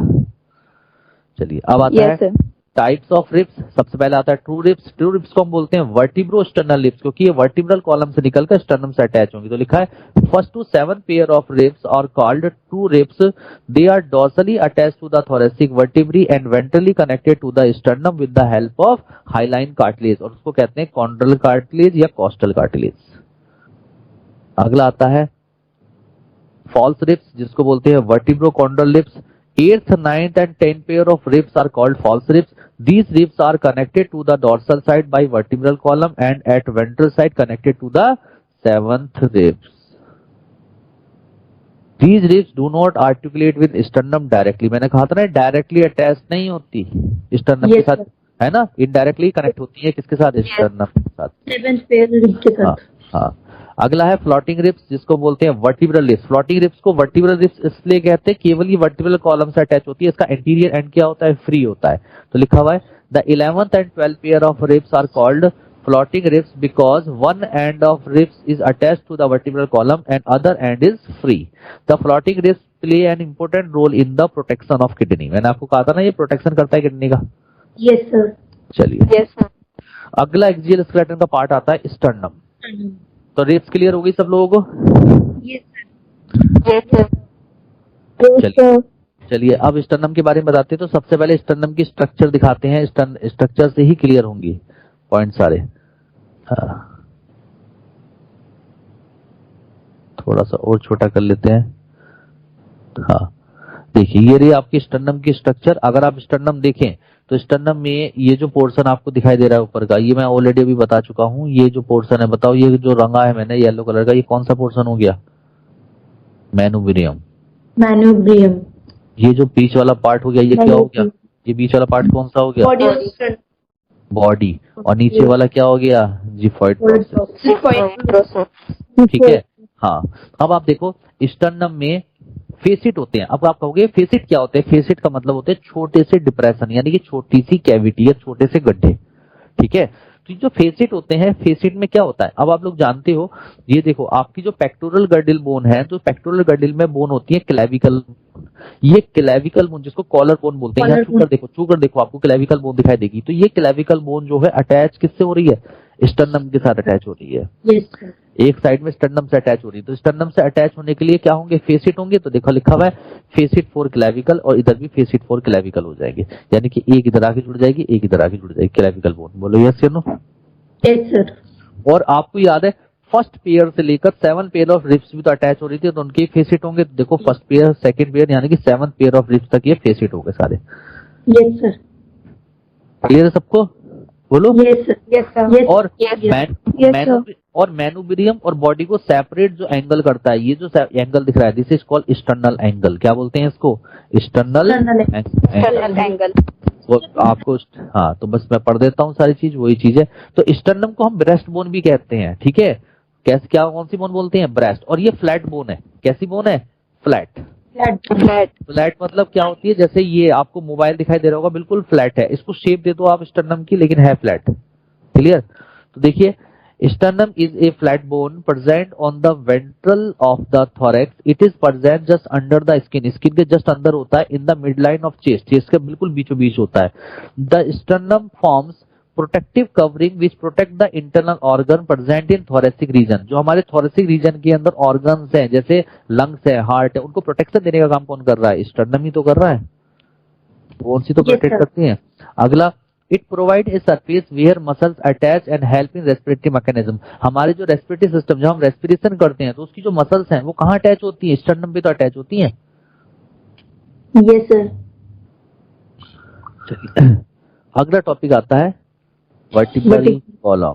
तो बताओ स्कल क्लियर हो गया आपको, ribs clear हो गई आपको, स्टर्नम क्लियर हो गई। अब लास्ट जो एक्सियल स्केलेटन की बोन है वो है वर्टिब्रल कॉलम। ठीक है। तो वर्टिब्रल कॉलम स्टार्ट कर दे। Yes sir. चलिए देखो बेटा, जो वर्टिब्रल कॉलम होती है, जिसको हम बोलते हैं रीढ़ की हड्डी, बेटा वर्टिब्रल कॉलम जो होती है बेटा, इसको हम बैकबोन भी कहते हैं, हम इसको स्पाइन भी कह सकते हैं, ठीक है। आप इसको बैकबोन कहो, स्पाइन को, both are the same thing, ठीक है। और वर्टिब्रल कॉलम जो बनती है वो सीरियली अरेंज्ड ऑफ वर्टिब्री की वजह से बनती है, यानी कि जो वर्टिब्री है, यानी कि एक प्लेट मान लो, एक प्लेट, दूसरी प्लेट, तीसरी प्लेट, चौथी प्लेट एक दूसरे को अरेंज होके जो बन जाएगी उसे बोलेंगे वर्टिब्रल कॉलम। क्या बोलेंगे? Vertebral column. वर्टिब्रल कॉलम, ठीक है।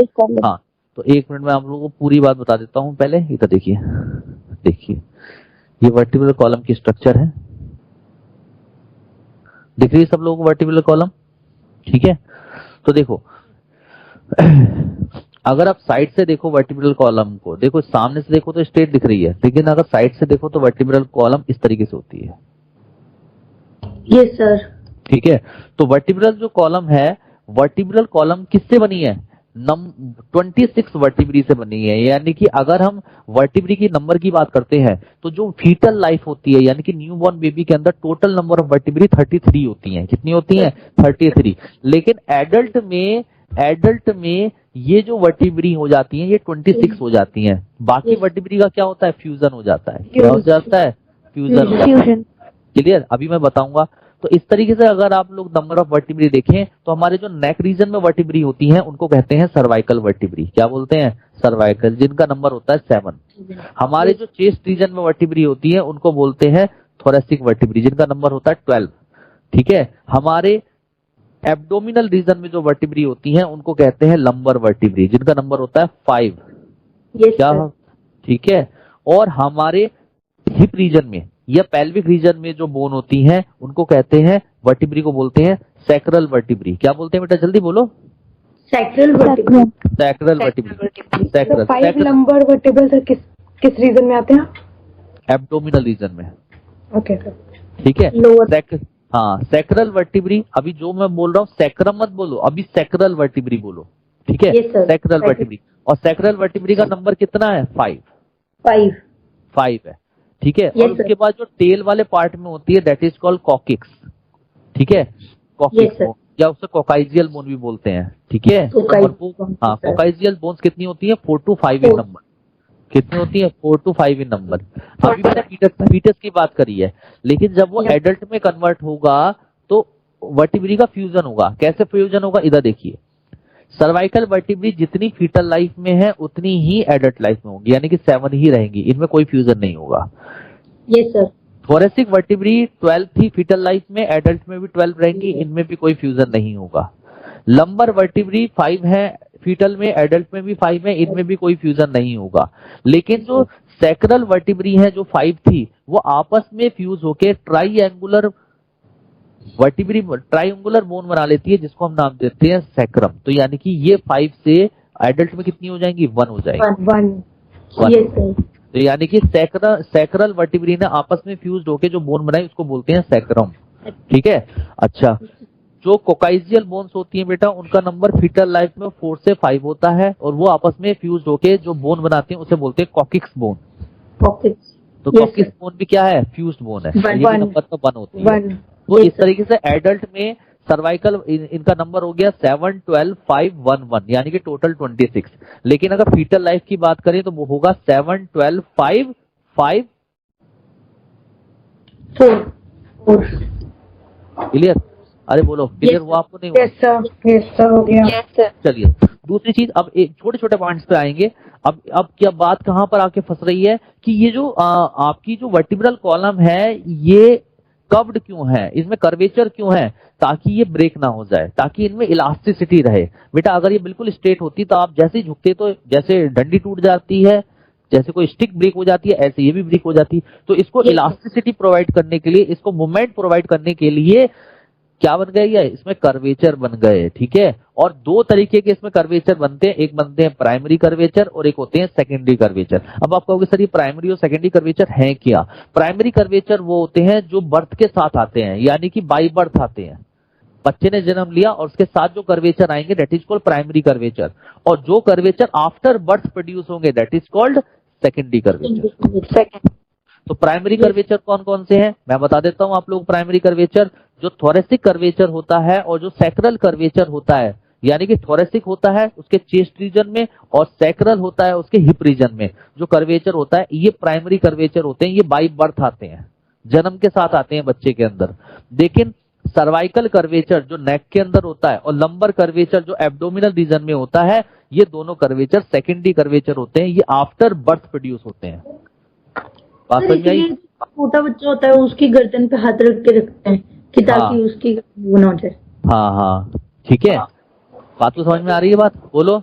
तो प्राइमरी कर्वेचर yes, कौन होते हैं? प्राइमरी कर्वेचर आपके थोरेसिक कर्वेचर है और सैक्रल कर्वेचर। सेकेंडरी कर्वेचर क्या है?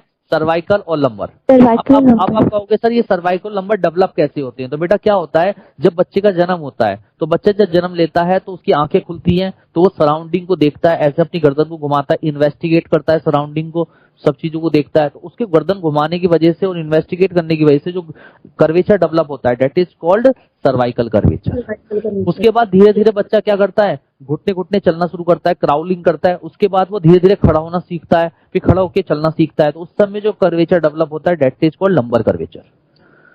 क्लियर हो गया?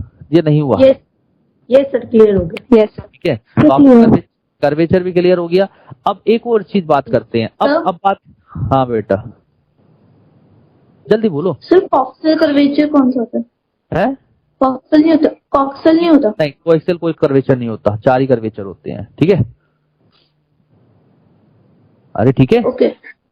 हाँ अब बेटा अब देखो इस तरीके से बेटा जो सर्वाइकल वर्टिब्री है, अगर हमें सर्वाइकल वर्टिब्री को रिप्रेजेंट करना है तो हम कहेंगे C1 से C7, थोरेसिक वर्टिब्री को रिप्रेजेंट करेंगे T1 से T12, लंबर को करेंगे L1 से L5, सैक्रल को S1 या S लिख देते हैं और कॉक्सिस को कॉक्सिस। अरे बोलो समझ में आ रहा है नहीं आ रहा है? Yes sir.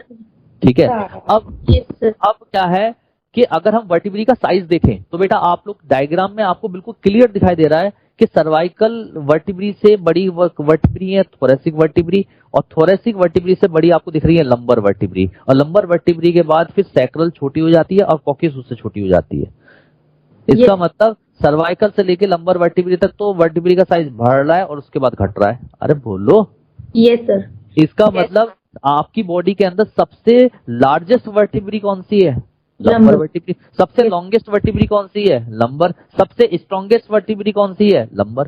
अरे नहीं सीख पा रहे हो? Yes sir. यस आ रहा है। ठीक है, अच्छा दूसरी बात, क्योंकि धीरे धीरे जैसे जैसे नीचे की तरफ चल रहे हैं तो सर्वाइकल तो वर्टिब्री का साइज बढ़ रहा है। इसका मतलब सर्वाइकल वर्टिब्री से बड़ी है थोरेसिक वर्टिब्री, थोरेसिक वर्टिब्री से बड़ी है लंबर वर्टिब्री। क्लियर है आप लोगों को?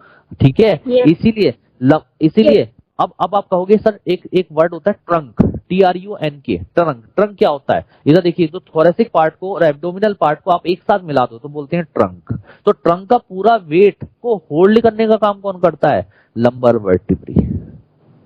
कौन होल्ड करता है पूरी वर्टिब्री को? लंबर। क्योंकि ये स्ट्रॉन्गेस्ट वर्टिब्री है। सर लॉन्गेस्ट कैसे होंगी? है लॉन्गेस्ट कैसे होंगी सर? ये तो 5 ही होती है नंबर में। आपने बोला ना लंबर वर्टिब्री लॉन्गेस्ट भी होती हैं। 5 है? Yes sir. नहीं लॉन्गेस्ट नहीं बोला मैंने, लार्जेस्ट, मेरे मुंह से निकला होगा। लार्जेस्ट और स्ट्रॉन्गेस्ट वर्टिब्री है ये। Okay sir. ठीक है, अच्छा इतनी बात समझ में आ गई आप लोगों को? बोलो हाँ या ना? Yes sir. यस आगे। चलिए, क्या होते हैं ना, जब फ्लो में होते हैं तो 2-3 वर्ड एक्स्ट्रा निकल जाता है कभी कभी, वो गलती से निकल गया होगा मेरे मुंह से। लार्जेस्ट और आपको स्ट्रॉन्गेस्ट कहना है। ठीक है, इतनी बात क्लियर हो गई। अब बात सबसे पहले हम सर्वाइकल वर्टिब्री की बात करते हैं। अच्छा एक बात बताओ, हमारा जो स्कल है ये स्कल किसके ऊपर रेस्ट कर रहा है? कौन सी वर्टिब्री के ऊपर रेस्ट कर रहा है? सर्वाइकल वर्टिब्री पर रेस्ट कर रहा है। तो सर्वाइकल वर्टिब्री में भी कौन सी सर्वाइकल वर्टिब्री रेस्ट कर रहा है? फर्स्ट सर्वाइकल वर्टिब्री पर रेस्ट कर रहा है, और उस फर्स्ट सर्वाइकल वर्टिब्री का नाम है एटलस। बोलो। अरे हाँ या ना? Yes sir. यस। क्लियर? तो पहले थोड़ा सा पहले इतना पढ़ लेते हैं क्योंकि कभी ज्यादा हो जाए। अच्छा एक छोटी सी बात और मुझे बतानी है यहाँ पर, देखिए अब मुझे ये बताना है कि वर्टिब्रल कॉलम के अंदर मूवमेंट क्यों होती है। तो बेटा देखिए, जब 2 वर्टिब्री होती है, एक वर्टिब्री ये है, एक वर्टिब्री, तो दोनों वर्टिब्री के बीच में एक डिस्क मिलती है जिसको बोलते हैं इंटरवर्टिब्रल डिस्क। क्या मिलती है? Intervertebral disc. जिसको जो फाइब्रस कार्टिलेज की बनी होती है, फाइब्रस कार्टिलेज की बनी होती है। ठीक है, तो इसी की वजह से इसमें लिमिटेड मूवमेंट होती है, यानी कि जैसे एक वर्टिब्री ये है, एक वर्टिब्री ये है, इसके बीच में क्या है? इंटरवर्टिब्रल डिस्क है। तो जितनी ये दबेगी, ये जितनी ये कंप्रेस होगी, उतनी ही वर्टिब्रल कॉलम के अंदर मूवमेंट होगी। तो यानी कि वर्टिब्रल कॉलम में मूवमेंट किसकी वजह से हुई? Due to compression of intervertebral disc. Yes तो बेटा अब ये बताओ मूवमेंट ज्यादा होगी कम होगी? लिमिटेड होगी, इसीलिए इस मूवमेंट को कहेंगे लिमिटेड मूवमेंट। अरे क्या बोलेंगे इसे? Limited movement. और इस चूंकि इसमें लिमिटेड मूवमेंट हुई इसीलिए इस ज्वाइंट को नाम देंगे स्लाइटली मूवेबल ज्वाइंट या बोलेंगे कार्टिलेजिनियस ज्वाइंट। नई बात समझ में आई? आ गई सर। आ गई? Yes sir. अरे बोलो। अब मैं आपको एक डायग्राम दिखा रहा हूँ, वो डायग्राम से और ज्यादा अच्छा क्लियर हो जाएगा। देखिए डायग्राम में जरूर दिखाता हूँ। कहाँ है डायग्राम? एक मिनट। हाँ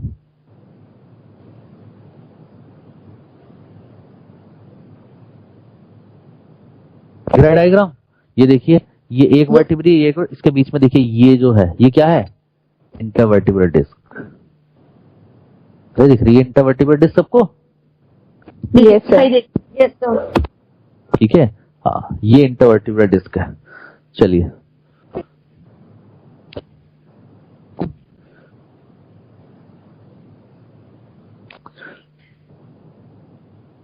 तो देखिए लिखा है It is also known as backbone or spine. It lies in the mid-dorsal region of the neck and trunk and it is made up of 26 serially arranged units called vertebrae. क्या बोलते हैं? Vertebral column किससे बनी होती है? 26 vertebrae से, है ना? और वर्टिब्रल कॉलम कहाँ से एक्सटेंड कर रही है? बेस ऑफ स्कल से लेकर टेल तक। तो देखो लिखा हुआ है the vertebral column extend from base of skull and constitute the main framework of trunk. Trunk किसको बोलते हैं? थोरेसिक पार्ट और एब्डोमिनल पार्ट को एक साथ जोड़कर हम क्या बोलते हैं? ट्रंक। अगला पॉइंट देखिए लिखा हुआ है between the two adjacent vertebrae a disc or pad of fibrous cartilage is present which provide flexibility to the vertebral column. These pads or disc of cartilage are called intervertebral disc. अगला है a hollow central portion occur in each vertebrae. अच्छा ये point भी मैं दिखा देता हूं आप लोगों को। देखिए ये दिखेगा आपको, किसके अंदर दिखेगा? हाँ ये देखिए, देखिए इसमें आप लोग देखिए ये वर्टिब्री एक दूसरे के ऊपर रेस्ट कर रही हैं। दिख रही हैं आप लोगों को वर्टिब्री रेस्ट करते हुए? Yes sir. ठीक है, हाँ। अब इस वर्टिब्री में देखो दो वर्टिब्री के बीच में जो ये फोरामेन है इसको बोलते हैं इंटरवर्टिब्रल फोरामेन। क्या बोलते हैं इसको? Intervertebral foramen. हाँ, और आप लोग जानते हैं कि स्पाइनल कॉर्ड से क्या निकलती है? स्पाइनल नर्व, है ना? तो ये जो इंटरवर्टिब्रल फोरामेन है इसी से ही स्पाइनल नर्व बाहर आती हैं। ये देखो बाहर आ रही हैं। अरे नहीं समझ में आई बात? अरे पकड़ी बात? समझ आया। ठीक है, देखो बेटा विजुलाइज करा रहा हूं आप लोगों को। A hollow central portion occur in each vertebrae which together form a structure through which spinal cord passes called neural canal or vertebral foramen. मतलब क्या हुआ मैं आप लोगों को बता देता हूं कि कोई भी जो वर्टिब्री है, अगर आप वर्टिब्री को देखते हो देखो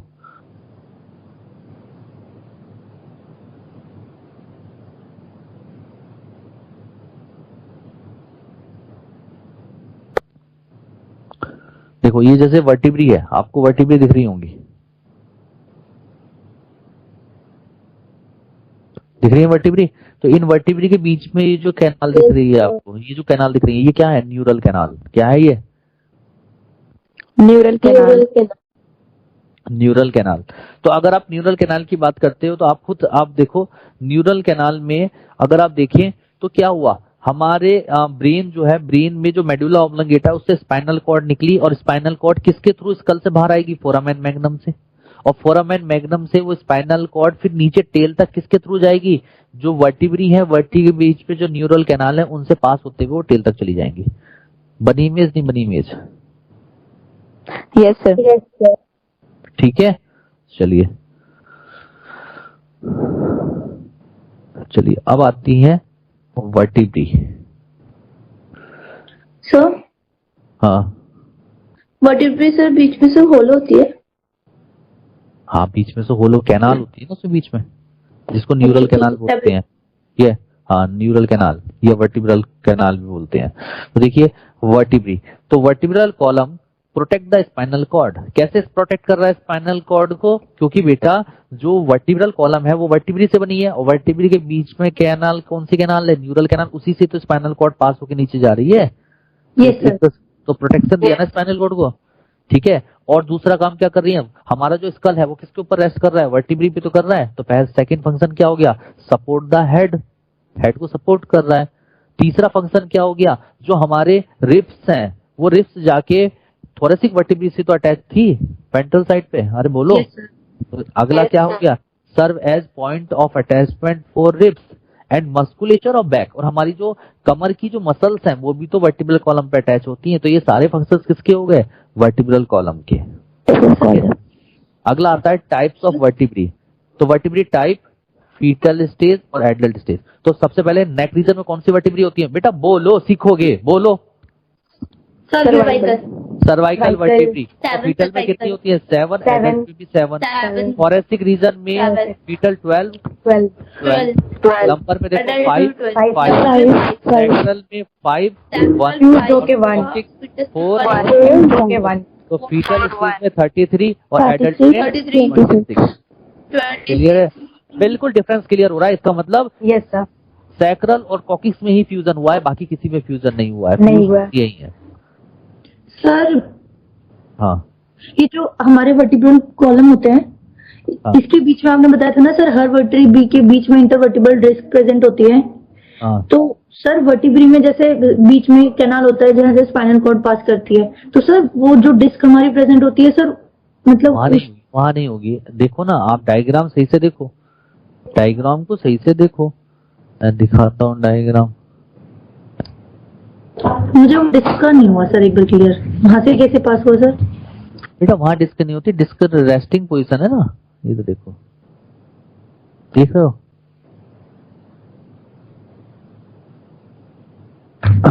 एक मिनट,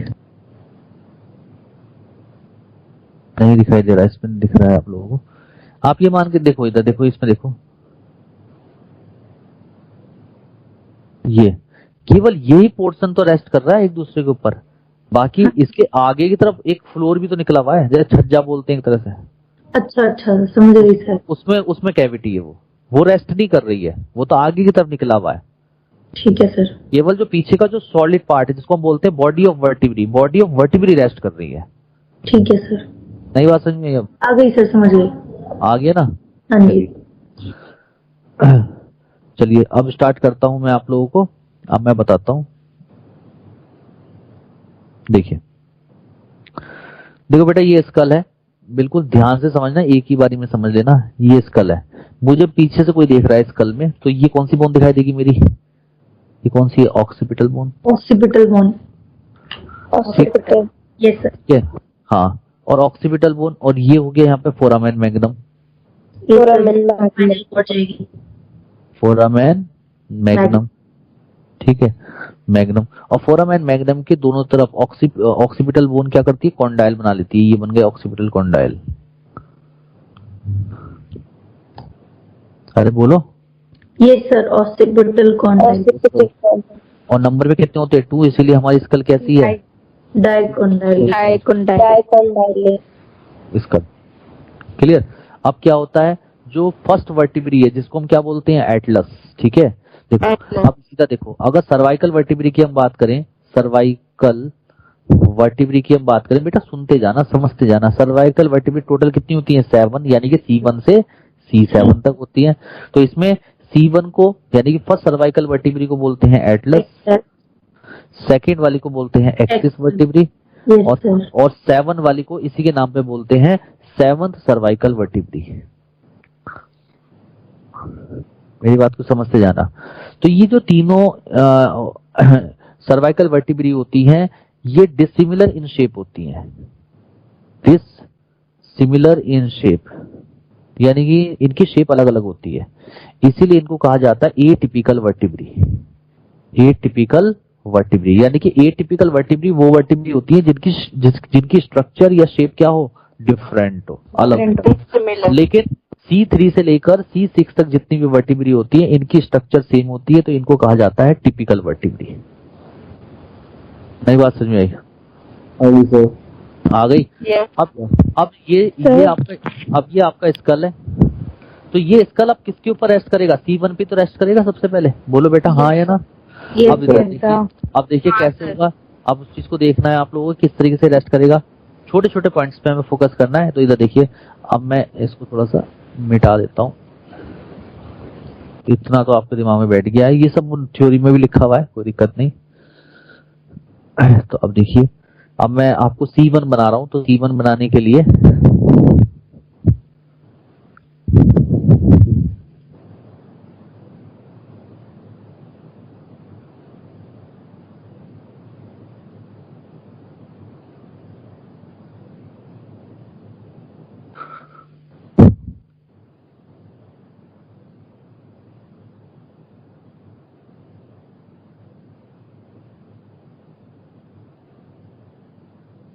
क्लियर है?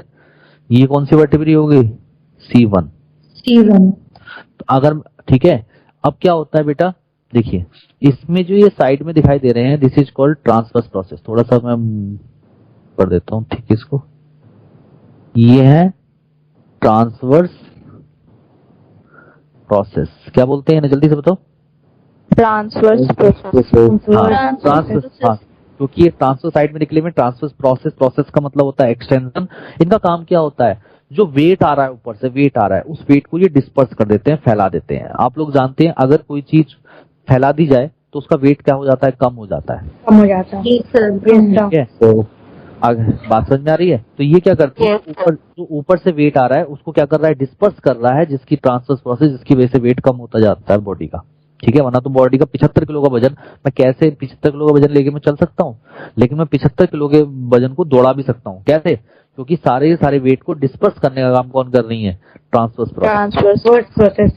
ठीक है, तो अब क्या है, ये जो ट्रांसवर्स प्रोसेस में जो ये ओपनिंग होती है, ठीक है, एक इसको बोलते हैं, इस ओपनिंग को बोलते हैं ट्रांसवर्स फोरामेन। क्या बोलते हैं? Transverse foramen. फोरामेन का मतलब ओपनिंग, और इसके थ्रू ब्लड वेसल्स एंटर करती हैं, जो वर्टिब्री को ब्लड सप्लाई करने का काम करती हैं। क्लियर है? Yes sir. यस। ठीक है, और बीच में बेटा ये क्या है? ये है न्यूरल कैनाल। जो यहाँ पे ब्रेन रखा है, ब्रेन से जो स्पाइनल कॉर्ड निकलेगी मेडुला ऑब्लंगेटा से, वो फोरामेन मैग्नम से बाहर निकल के इसी न्यूरल कैनाल से होते हुए टेल तक चली जाएगी। Yes sir. डिफरेंट क्लियर हो रहा है? माइंड में बन रहा है? बोलो। Yes sir. यस। और अब क्या होगा, अब ये स्कल फर्स्ट सर्वाइकल वर्टिब्री के साथ कैसे वो बनाएगा, क्या कहते हैं, जॉइंट। तो देखो बेटा, ये जो ऑक्सीपिटल कॉन्डाइल है ये इसके अंदर चले जाएंगे, और ये ऑक्सीपिटल कॉन्डाइल इसके अंदर चला जाएगा। बात समझ में आई? अब ये क्या है, किसके अंदर जा रहे हैं? इनको बोलते हैं articular facet. Articular facet. Facet का मतलब छोटे से गड्ढा है। ठीक है, तो देखो, तो इधर की साइड जैसे ये इधर चला गया ऑक्सीपिटल कॉन्डाइल, एक ऑक्सीपिटल कॉन्डाइल इधर चला गया, और जो जॉइंट बनेगा यहाँ पर, उस जॉइंट को हम नाम देंगे एटलैंटो ऑक्सीपिटल जॉइंट। कौन सा जॉइंट बोलेंगे? एटलैंटो ऑक्सीपिटल जॉइंट। Occipital joint. और उस जॉइंट की वजह से हमें मिलेगी नोडिंग मूवमेंट, स्कल को नोडिंग मूवमेंट, जिसको बोलते हैं यस। जो हम गर्दन को ऐसे ऐसे हिलाते हैं, ये हमें एटलैंटो ऑक्सीपिटल जॉइंट की वजह से मिल रहा है। और atlanto occipital joint formed between occipital condyle and articular facet of atlantic. अरे क्लियर है? यस। सबको क्लियर हो रहा है? Yes sir. Yes sir. उसके बाद क्या होगा? हाँ सर, जिनको सर्वाइकल की प्रॉब्लम होती है तो वो क्या होता है सर, उसमें सर्वाइकल वर्टिब्रे से रिलेटेड ही प्रॉब्लम है ये?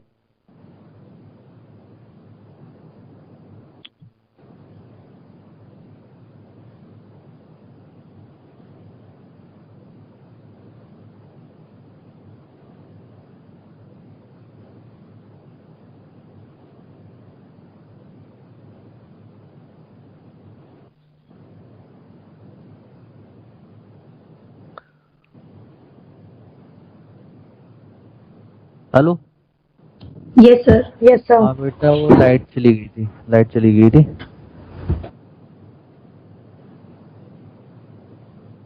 आवाज आ रही है ना सबको? Yes sir. Yes sir. Yes sir. आप देखो, ये जो C1 है, जो C1 वर्टिब्री है, ये भी तो C2 यानी कि एक्सिस वर्टिब्री के ऊपर रेस्ट करेगा और जॉइंट बनाएगा। बोलो यस या नो? Yes sir. ठीक है, तो अब क्या होगा, अब मैं C2 को बना रहा हूं, देखो C2 कैसी होती है।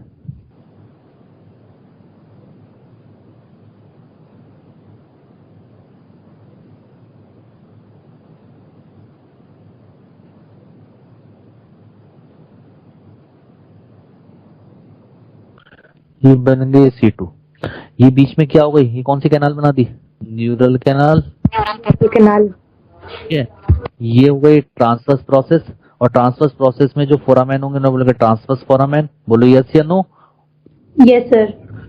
और एक्सिस वर्टिब्री की पहचान क्या है, इसको बोलते हैं ओडोंटोइड पैज, ओडोंटोइड पैज, या इसको बोलते हैं डेंस।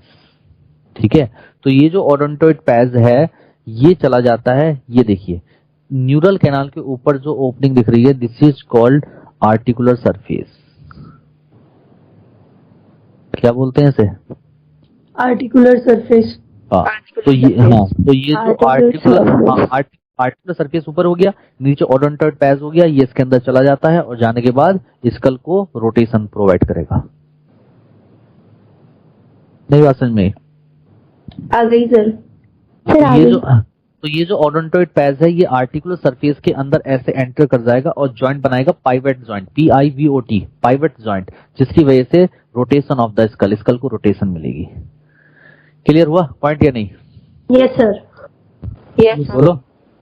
Yes sir. ठीक है, तो बस यही चीजें हैं, चलो स्टार्ट कर देते हैं। सारे जॉइंट आप लोगों ने इसका स्क्रीनशॉट तो ले लिया होगा, सर। समझदार सर तो हुई। एक मिनट सर, एक देखो समझदारी देखो चली गई घूमने, इतनी देर में तो ले लेना चाहिए था स्क्रीनशॉट। सर वो आपकी बातों में इतना खो गए थे सर, भूल गए। बेटा बेटा डॉक्टर जो होते हैं ना हमेशा एक्टिव रहते हैं, हमेशा एक्टिव, कोई मौका नहीं छोड़ते। एक छोटा सा मौका मिलता है पेशेंट की जान बचाने का, अगर ने वो मौका छोड़ दिया ना तो पेशेंट मर जाएगा। इसीलिए हमेशा एक्टिव बनो, अपने लाइफ स्टाइल को ऐसा बना लो ना कि आप चाहे खाओ तो खाओ पियो रहो आराम करो, कुछ ना करो तब भी आप बिल्कुल एक्टिव रहो, क्योंकि आपने जिस चीज को लाइफ में अपनाया है ना उसको धरती के ऊपर ना भगवान कहा जाता है। ठीक है ना, भगवान के बाद उसी का नाम आता है, तो इसलिए अपने आप को इतना मजबूत बना लो कि लगे कि हाँ कुछ है बात। ठीक है, चलिए स्टार्ट करें, आ जाएं आगे। सर तो देखिए, हाँ बेटा। सर जो जिनको सर्वाइकल की प्रॉब्लम होती है सर, वो क्या किस चीज से रिलेटेड है, ये सर्वाइकल वर्टिब्रे से रिलेटेड है सर? हाँ बेटा, स्पॉन्डिलोलाइटिस बोलते हैं उसको, जो आपकी जो बीच में जो जिससे स्पाइनल कॉर्ड होके जा रही है न्यूरल कैनाल, वो कंप्रेस हो जाती है, जिसकी वजह से जो नर्व सप्लाई हाँ वो प्रॉपर्ली नहीं हो पाती। ठीक है ना, इसकी वजह से पेन रहता है। हाँ, स्पॉन्डिलोलाइटिस बोलते हैं। फिर न्यूरो की भी प्रॉब्लम हो सकती है? हाँ हो सकती है, न्यूरो भी हो जाती है, कई लोगों को पैरालिसिस भी हो जाता है, लेकिन वो बहुत सीवियर कंडीशन में होता है। उसको रोकने सबसे अच्छा तरीका उसको रोकने का ये है कि आप जो पिल्लो लगाते हो, बड़े ऐसा तकिया लगाते हो नीचे, वो मत लगाओ। ठीक है, अपनी गर्दन को स्ट्रेट रखो। ठीक है, ज्यादा पोस्चर चेंज करके मत बैठो, नॉर्मल तरीके से रहो। ठीक है, और बाकी बीच बीच में आप अपनी फिजियो भी कर सकते हो, आप थोड़ी थोड़ी गर्माहट उसको देते रहो गर्दन को। ठीक है, तो ठीक रहता है। चलिए, तो इससे क्या होता है, मतलब कंप्रेशन कम होता है सर? हाँ, कंप्रेस हो जाती है स्पाइनल कॉर्ड, तो उसको रिलैक्स करना पड़ता है दवाइयों से। Okay sir. ठीक है, तो देखो लिखा हुआ है यहाँ पर बेटा, all mammals have 7 cervical vertebrae except sloth. केवल स्लोथ एक मैमल्स है बेटा, और इसके अंदर बेटा गर्दन के अंदर सर्वाइकल रीजन में 7 सर्वाइकल वर्टिब्री, 9 सर्वाइकल वर्टिब्री होती हैं। बाकी जितने भी मैमल्स हैं सबके अंदर 7 सर्वाइकल वर्टिब्री हैं। याद कर लोगे? बोलो। और अब जैसे मैंने एक वर्ड कहा जिराफ, तो बेटा जिराफ की गर्दन बहुत लंबी होती है, तो क्या उसके अंदर 7 सर्वाइकल वर्टिब्री से ज्यादा सर्वाइकल वर्टिब्री होती है? नो, उसके अंदर भी 7 है, केवल साइज बड़ा है। साइज बड़ा होने की वजह से गर्दन बड़ी होगी। नई बात समझ आई? Yes sir. अच्छा बताओ, सबसे छोटी सर्वाइकल वर्टिब्री कौन सी है? सर्वाइकल ही तो है, तो देखो लिखा है these are small size vertebrae present in neck region. बेटा म्यूट कर दो। First cervical vertebrae is called atlas, second cervical vertebrae is called axis, first, second and 7 cervical vertebrae are atypical. Atypical इसलिए कहा क्योंकि dissimilar in shape अलग होती है उनकी, and 3 to 6 are typical क्योंकि similar in shape similar होती है। ठीक है, अगला है The transverse process are perforated by transverse foramen for the passage of vertebral artery except 7 cervical vertebrae. मैंने आपको कहा था ट्रांसवर्स फोरामेन के अंदर, सॉरी ट्रांसवर्स प्रोसेस के अंदर ट्रांसवर्स फोरामेन होता है जिससे ब्लड वेसल्स या आर्टरीज एंटर करती हैं और वो ब्लड सप्लाई करती है वर्टिब्री को। लेकिन जो 7 सर्वाइकल वर्टिब्री होती है उसके अंदर ये ट्रांसवर्स फोरामेन नहीं होता। अगला है the first cervical vertebrae support the head and consist of complete ring of bone on its upper surface यानी कि Atlas kidney shaped facet are present for articulation with condyles of occipital bone forming condyle joint जिसको बोलते हैं atlanto-occipital joint at which nodding movement of head takes place। ठीक है, सब बता चुका हूं। अगला आता है the second cervical vertebrae is axis is the pivot on which atlas turn in the rotatory movement of the head, जो head को rotatory movement provide करता है। अगला है from the body of axis a process of bone rises which is called odontoid patch or dance और odontoid process भी कहते हैं which articulate with the back of anterior arch of atlas and it held the position of transverse ligament of the atlas। अगला है the lateral mass of atlas articulate with corresponding facet on the axis placed on each side of the odontoid patch. The atlas movement round the odontoid patch of the axis forming a pivot on which head rotate, जिसकी वजह से head rotate करता है। 7 cervical vertebrae is the first vertebrae. अच्छा एक बात देखो, 7 cervical vertebrae की पहचान आप कर सकते हो क्या गर्दन पे छूकर? यस कर सकते हो। गर्दन को बेंड करो, यहाँ पे देखो एक प्रोमिनेंस दिखाई देता है गर्दन में नीचे की तरफ, देखिए सब लोग। Yes sir. हाँ, उसको बोलते हैं वर्टिब्रल प्रोमिनेंस, वो 7 सर्वाइकल वर्टिब्री को बताता है। तो देखो वो लिखा हुआ भी होगा, is the first vertebrae with an undivided spinous process. This process has a tubercle at its tip. It forms a distinct projection in the neck and can be seen at the lower part of the back of the neck called vertebral prominence. Clear? तो बस पढ़ना है इसको और कुछ नहीं, थोड़ा बहुत। चलिए थोरेसिक वर्टिब्री के बारे में मुझे जल्दी बता दें। ये बताइए सर्वाइकल और थोरेसिक में साइज किसका बड़ा? थोरेसिक का। थोरेसिक का। पहला क्वेश्चन, थोरेसिक वर्टिब्री कहाँ लोकेटेड होती है? चेस्ट रीजन में। चेस्ट रीजन में। नंबर कितना होता है? नंबर कितना होता है? 12। और थोरेसिक वर्टिब्री से आके क्या अटैच होती हैं? रिब्स। और थोरेसिक वर्टिब्री किसको प्रोटेक्ट करती हैं? हार्ट को, लंग्स को। तो देखो लिखा है the thoracic vertebrae are larger than cervical vertebrae and are located in chest region. These are 12 thoracic vertebrae which contain site for attachment of ribs. The ribs attach to the thoracic vertebrae and protect the heart and lungs. अच्छा अगला, second से लेकर 8 thoracic vertebrae are typical. Second से लेकर 8 तक thoracic vertebrae कैसी होती हैं? टिपिकल, यानी कि similar in shape. And 1, 9, 10, 11, 12 are atypical, यानी कि डिसिमिलर इन शेप।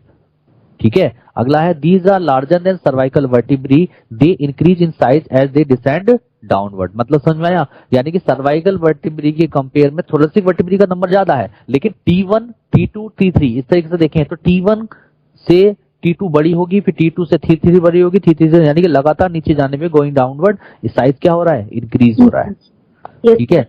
हाँ, अगला है the neural arch relatively small and spinous process is long and directed downward. ये सब याद करना है। The transverse process which help to support the ribs and are thick strong and correct articular facet for attachment of ribs. चलिए इसके बाद आती है लंबर वर्टिब्री। लंबर वर्टिब्री कहां पर होंगी? एब्डोमिनल रीजन में होंगी। और मैंने आपको कहा था ये सबसे लार्जेस्ट होंगी, सबसे स्ट्रॉन्गेस्ट होंगी, सबसे ज्यादा थिकेस्ट होंगी। और नंबर में कितनी होती हैं? 5 होती है। और पूरा जो ट्रंक होता है उसको क्या करती हैं? उसके वेट को होल्ड करने का काम करती हैं। ठीक है। और इन वर्टिब्री की शेप कैसी होती है? किडनी जैसी शेप होती है। और इनका जो स्पाइन होता है, जो कांटा होता है, जो इनका नुकीला पोर्शन होता है, आगे से ब्रॉड और हैचेट शेप्ड होता है। ठीक है। और चूंकि लंबर वर्टिब्री लंबी है, लार्जेस्ट है, तो ऑब्वियसली बात है इनका जो ट्रांसवर्स प्रोसेस होगा वो भी लंबा होगा। अरे बोलो बेटा। Yes sir. और ये बताओ, अब लंबर है L1 से लेकर L5 तक, तो जो L5 यानी कि 5th लंबर वर्टिब्री है वो किसके साथ जॉइंट बनाएगी? सैक्रम के साथ जॉइंट बनाएगी। उस जॉइंट को बोलेंगे लंबोसैक्रल जॉइंट। ठीक है। तो लिखा है the lumbar vertebrae are strongest, thickest and largest vertebrae present in vertebral column. These are 5 vertebrae present in abdomen which bear the weight of the trunk. These vertebrae are kidney shaped. The spine process is broad and hatchet shaped. The transverse process are long and slender. The fifth lumbar vertebrae articulate with sacrum at the lumbosacral joint. Clear सबको? Yes sir. इसके बाद आ जाते हैं sacral vertebrae. बताओ बेटा sacral vertebrae fetal life में कितनी थी? 5 और फिर फ्यूज होके ट्रायंगुलर बोन बना ली थी जिसको हमने नाम दिया था सैक्रम। और सैक्रम कहाँ प्रेजेंट होती है? पेल्विक रीजन में, यानी कि हिप रीजन में प्रेजेंट होती है। तो देखो वो चीज लिखी हुई है, the sacral vertebrae fuse to form triangular bony complex or structure called sacrum. It is present in pelvic region या इसको हिप रीजन भी कहते हैं। The female sacrum is wider and shorter than male sacrum, यानी कि जो female का जो सैक्रम होता है वो ज्यादा चौड़ा और छोटा होता है एज कम्पेयर टू मेल। इसके बाद आती है कॉकिक्स। कॉकिक्स किस जगह पे होती है जल्दी से बताएं? टेल रीजन में होती है वर्टिब्री, टेल रीजन में। तो मैंने आपको बताया था कि फीटल लाइफ में 4 से 5 कोकाइजल जो वर्टिब्रीज होती हैं वो कोकाइजल वर्टिब्रीज क्या हो जाती हैं? आपस में फ्यूज होकर एक वेस्टिजियल टेल बोन बना लेती हैं जिसको बोलते हैं कॉकिक्स। Yes sir. ठीक है, और ये जो कॉकिक्स है ये सैक्रम के साथ क्या बनाता है? जॉइंट बनाता है। ठीक है, तो लिखा हुआ है the 4 or 5 coccygeal bones unite together to form small vestigial tail bone called coccyx. It is attached to the base of the sacrum, इस सैक्रम के बेस से अटैच होता है। क्लियर? चलिए अब आता है बेटा the curves of vertebral column. Vertebral column के कर्वेचर मैं आप लोगों को बता चुका हूं। मैंने आपको बताया था सर्वाइकल कर्वेचर, मैंने आपको thoracic curvature, lumbar curvature, pelvic curvature बता चुका हूं, और मैं ये भी बता चुका हूं कौन से प्राइमरी कौन से सेकेंडरी। यहाँ लिखवाया भी है, लिखा है द 2 एंटीरियर कॉन्वेक्स curvature या curve are secondary cervical or lumbar. The cervical curvature develop when an infant raise his head to look out about and investigate the surrounding. And lumbar curvature या curve form when the crawls मतलब जब वो घुटने चलता है, and learn to stand और जब वो सीधे खड़े होकर चलना सीखता है, and walk and keep himself erect और सीधे होकर चलता है। उस समय जो कर्वेचर डेवलप होता है उस कर्वेचर को क्या बोलते हो आप लोग? Lumbar curvature. ठीक है, अब आता है फंक्शन ऑफ वर्टिब्रल कॉलम। तो बेटा वर्टिब्रल कॉलम का फंक्शन क्या है? आप खुद सोचो। पहली बात तो ये पूरी बॉडी के वेट को क्या कर रहा है? होल्ड करने का काम कर रहा है। अरे बोलिए, जब हम स्टैंडिंग पोजीशन में है या डायनेमिक पोजीशन में है उस समय हमारी बॉडी के वेट को कौन होल्ड कर रहा है? Vertebral column. वर्टिब्रल कॉलम आप ऐसे मान लो जैसे कोई खंबा होता है, खंबा समझते हैं ना? तो खंबे से सब चीजें बंधी रहेंगी तो वो अपनी पोजीशन में रहेंगी। Yes sir. ठीक है, जैसे आप लोगों ने देखा जब हम घर बनाते हैं तो सबसे पहले हम क्या करते हैं? खंबे खड़े करते हैं जिससे पूरा घर बनता है, पिलर जिसको बोलते हैं। ठीक है, तो ये जो पिलर बने, खंबे बने, ठीक है, इसी तरीके से हमारी बॉडी के अंदर भी वर्टिब्रल कॉलम क्या है? पिलर है एक, जिससे पूरी बॉडी होल्ड हुई हुई है। ठीक है, तो हमारी पूरी बॉडी का जो वेट है स्टैटिक और डायनेमिक पोजीशन में उसको होल्ड करने का काम कौन कर रहा है? Vertebral column. ठीक है, और हमारा जो हेड है, ये हेड जिसके ऊपर रेस्ट कर रहा है वो क्या है? Vertebral column. हमारी जो कमर है, बैक है, बैक की जो मस्कुलेचर है यानी कि मसल्स है, वो उनको अटैचमेंट के लिए सरफेस कौन प्रोवाइड कर रहा है? Vertebral column. ठीक है, हमारी वर्टिब्रल कॉलम से ही वर्टिब्री अटैच हो रही हैं। हमारा वर्टिब्रल कॉलम ही हमारे थोरेक्स और एब्डोमिनल रीजन के अंदर जो ऑर्गन्स हैं उन ऑर्गन्स को प्रोटेक्शन और सपोर्ट देने का काम कर रहा है। अरे बोलिए। Yes sir. तो ये सब यहाँ लिखा हुआ है। पहला फंक्शन है it protect the spinal cord, support the head, serve as a point of attachment for ribs and musculature of back. Already पहले बता चुका हूँ। It carries the weight of the body during motion as well as in standing position. The atlas and axis vertebrae of vertebral column allow the movement of head in different direction. Atlas और axis की वजह से तो movement हो रही है। जब Atlas और ऑक्सीपिटल बोन के बीच में ज्वाइंट बन रहा है तो उसकी वजह से हमारी क्या हो रही है? नोडिंग मूवमेंट हो रही है, और एटलस और एक्सिस की वजह से रोटेशन हो रही है। Yes sir. तो ये था आपका एक्सियल स्केलेटन। बताइए एक्सियल स्केलेटन क्लियर हो गया अच्छे से? Yes sir. किसी को कोई दिक्कत? किसी को कोई तो डॉक्टर बनोगे। कभी भी पढ़ाई करो खाली पेट मत करना। याद रखना जितना खाली पेट पढ़ोगे उतना डिप्रेशन आएगा आपके माइंड के अंदर, उतनी चीजें कम याद होंगी। मेरी बात को मैंने अपनी लाइफ में ना कुछ फंडा देखे थे, वो वास्तव में मैंने देखा हर जगह पे लगते हैं। कभी खाली पेट आप पढ़कर देखना, आपका माइंड ना चौक रहेगा, आपको ना जल्दी से आप कोई चीज सोच नहीं पाओगे, मूड भी खराब रहता है सर। ऐसा है सर? हाँ बिल्कुल ऐसा ही है। और तो इसलिए जो है सबसे पहले तो खाना खा के बैठा करो, और खाना खाने के बाद खाना कभी भी ना ज्यादा अमाउंट में नहीं खाना है। खाना खाओ उतना खाओ जिससे पेट भरा रहे आप लोगों का, ऐसा नहीं कि बस भर लिया पेट के अंदर फिर नींद आ रही है। ठीक है, तो लिमिटेड खाओ, सेमी सॉलिड फूड खाओ, कोई दलिया खा लो या कोई ऐसी चीज खाओ। ठीक है, फ्रूट्स खाओ, और ड्राई फ्रूट्स खाओ, आप वो चीजें खाओ जो आपके दिमाग के लिए अच्छी है, तब देखो आपका दिमाग कितना तेज चलता है। चीजों को बदलो, लाइफस्टाइल बदलो। और कुछ बच्चे क्या करते हैं, बिस्तर से उठे और क्लास में बैठ गए, ये थोड़ी ना होता है। उठे और बैठ गए, क्लास से कम 1-2 घंटे पहले उठो, ताकि पहले आप आराम से पूरा फ्रेश होके अच्छे से ब्रेकफास्ट करके प्रॉपर तरीके से एकदम नहा धो के बैठो, तब उसे कहते हैं पढ़ाई। तभी विद्या मिलेगी, तभी भगवान खुश होगा, और तभी कुछ नया मिलेगा, बड़ा मिलेगा। Yes sir. पता नहीं मेरी बात को समझते हो नहीं समझते हो, लेकिन मैं तो ठीक है ना भाई, ऐसा ही मैंने किया है लाइफ में, तो मैं तो वही बोलूंगा। बाकी भाई अपना अपना स्टाइल है सबका। चलिए, इसके बाद अब स्टार्ट करते हैं आपका अपेंडिकुलर स्केलेटन। तो देखिए, अपेंडिकुलर स्केलेटन में आपको बिल्कुल सामने दिखाई दे रहा है। अपेंडिकुलर स्केलेटन में टोटल 126 बोन होती है, जिसमें गर्डिल बोन कितनी होती है, 6 होती है, और लिम्ब बोन्स कितनी होती है, 120। अब देखो, गर्डिल बोन भी 2 तरीके की होती है। एक तो जो शोल्डर बनाती है जिसको बोलते हैं पेक्टोरल गर्डिल, और एक जो हमारी कमर बनाते हैं, वेस्ट बनाती है, या जिसको हम बोलते हैं हिप रीजन बनाता है, that is called pelvic girdle. ठीक है, तो जो पेक्टोरल गर्डिल होती है बेटा, ये हमारे शोल्डर बनाती है, उसके अंदर टोटल नंबर ऑफ बोन्स 4 होती है। और पेल्विक गर्डिल जो होती है, ये हमारा हिप रीजन बनाती है, इसमें टोटल नंबर ऑफ बोन्स 2 होती है। क्लियर? तो बेटा जो पेक्टोरल गर्डिल है, अब पेक्टोरल गर्डिल के 2 पार्ट हो गए, right half, left half. Right half में 2 बोन हो गई, यानी कि एक क्लेविकल, एक स्कैपुला। क्लेविकल बेटा ये होती है, स्कैपुला ये पीछे ट्रायंगुलर बोन होती है, ट्रायंगुलर फ्लैट बोन होती है। ठीक है, ऐसे ये क्लेविकल और ये ट्रायंगुलर। तो टोटल कितनी हो गई, 2 क्लेविकल हो गई और 2 स्कैपुला हो गई, टोटल 4 हो गई। टोटल 4 हो गई। तो क्लेविकल बोन को कॉलर बोन भी कहते हैं, तो 2 हो गई, और स्कैपुला भी 2 हो गई, तो टोटल 4 हो गई। क्लियर है? पेल्विक गर्डिल में अभी मैं दिखाऊंगा अभी आपको बोन्स में। पेल्विक गर्डिल जो होती है बेटा, पेल्विक गर्डिल के दो बोन्स होती हैं। एक होती है राइट कोक्सल बोन जो कि 1 होती है, एक होती है लेफ्ट कोक्सल बोन जो कि 1 होती है। तो टोटल कितनी हो गई, 6 हो गई। क्लियर? चलिए, अब लिम्ब बोन्स की बात करते हैं। तो लिम्ब बोन्स भी बेटा 2 टाइप के हो गए, एक हो गए फोर लिम्स और एक हो गए हैंड लिम्स। फोर लिम्स को बोलते हैं हैंड, हाथ बोलते हैं, और हैंड लिम्स को बोलते हैं फुट, यानी कि पैर बोलते हैं। ठीक है, तो आपके पास हाथ 2 है, तो यानी कि इसे 2 से मल्टीप्लाई कर देंगे। हैंड लिम्स भी 2 है, 2 से मल्टीप्लाई कर देंगे। तो अगर हम एक हाथ की बात करते हैं, तो एक हाथ में आपके 30 बोन्स हैं। कितनी बोन्स हैं, 30 बोन्स हैं। 30 बोन कौन सी हो गई, इधर देखिए। सबसे पहले देखिए, हाथ के 3 पार्ट हो गए, upper arm, lower arm and hand. इसको हैंड बोलते हैं अकॉर्डिंग टू एनसीईआरटी। तो अपर आर्म किसकी बनी हुई है, हेड ह्यूमरस की। लोअर आर्म किसकी बनी हुई है, रेडियस अल्ना की। ठीक है, और हैंड किसका बना हुआ है, कार्पल्स जिससे कलाइयां होती है, मेटाकार्पल जिससे पाम बनती है। ठीक है, और फैलेंजेस जिससे फिंगर बनती है। नहीं समझ में? तो ह्यूमरस का नंबर कितना हो गया, 1, रेडियस का नंबर 1, अल्ना का नंबर 1, कार्पल्स कितने होते हैं, 8, मेटाकार्पल्स 5, और फैलेंजेस 14।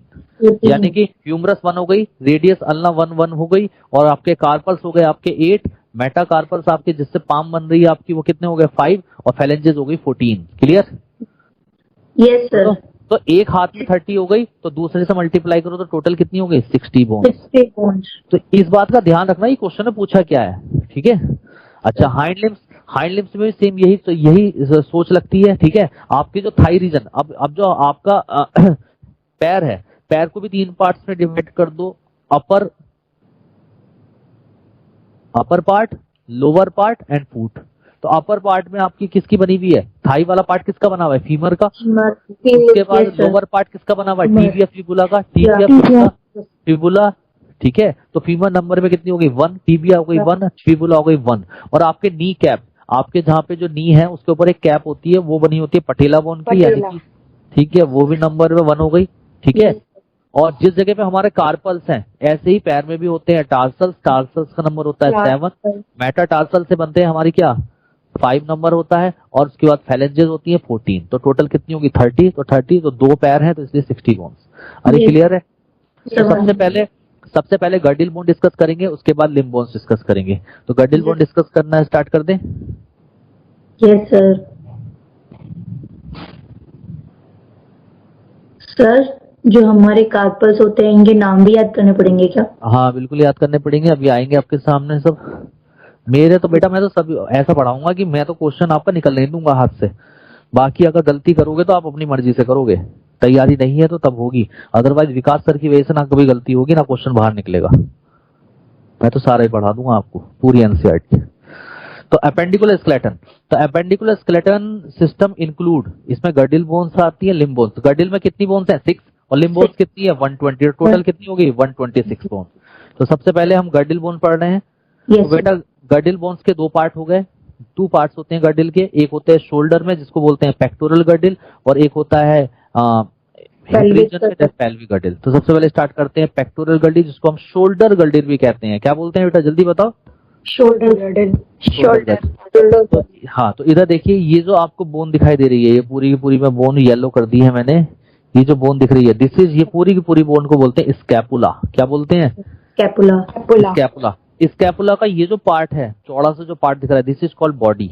ये बॉडी है, ठीक है, ठीक है। अब स्कैपुला में क्या होता है बेटा? स्कैपुला में ये जो आपको दिखाई दे रही है प्रोसेस, ये जो दिख रही है प्रोसेस, ये है आपकी एक्रोमियन प्रोसेस। क्या बोलते हैं इसे? Acromion process. तो इधर देखिए, ये जो हमारी क्लेविकल बोन है एक तरफ स्टर्नम से अटैच हुई और ये घूम कर गई और हमारे जो स्कैपुला, पेक्टोरल गर्डिल की जो स्कैपुला है उसके ऊपर जो एक्रोमियन प्रोसेस है उससे जाके अटैच हो जाती है। Okay sir. ठीक है, तो एक्रोमियन प्रोसेस से क्या अटैच हो गया? जल्दी बताओ। क्लेविकल बोन, और क्लेविकल बोन ने जॉइंट बना लिया। बोलो यस या नो? Yes sir. अच्छा, ये जो ऊपर की तरफ हुक की तरह दिखाई दे रही है प्रोसेस, इसको बोलते हैं कोराकोइड प्रोसेस। और इस कोराकोइड प्रोसेस से आके अटैच हो जाता है टेंडन्स। क्या अटैच हो जाते हैं? टेंडन्स आके जुड़ जाते हैं। क्लियर? हाँ।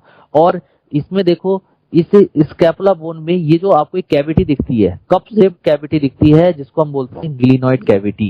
ठीक है, कप शेप्ड कैविटी है, ठीक है, जिसको बोलते हैं ग्लिनोइड कैविटी। तो जो हमारा हेड, जो ह्यूमरस है, ह्यूमरस बोन का जो हेड होता है आगे से जो राउंडेड होता है, वो हेड जो है इस ग्लिनोइड कैविटी के अंदर चला जाता है और एक जॉइंट बनाता है जिसको बोलते हैं बॉल एंड सॉकेट जॉइंट, जिस जॉइंट को हम कहते हैं शोल्डर जॉइंट। नई बात समझ में आई?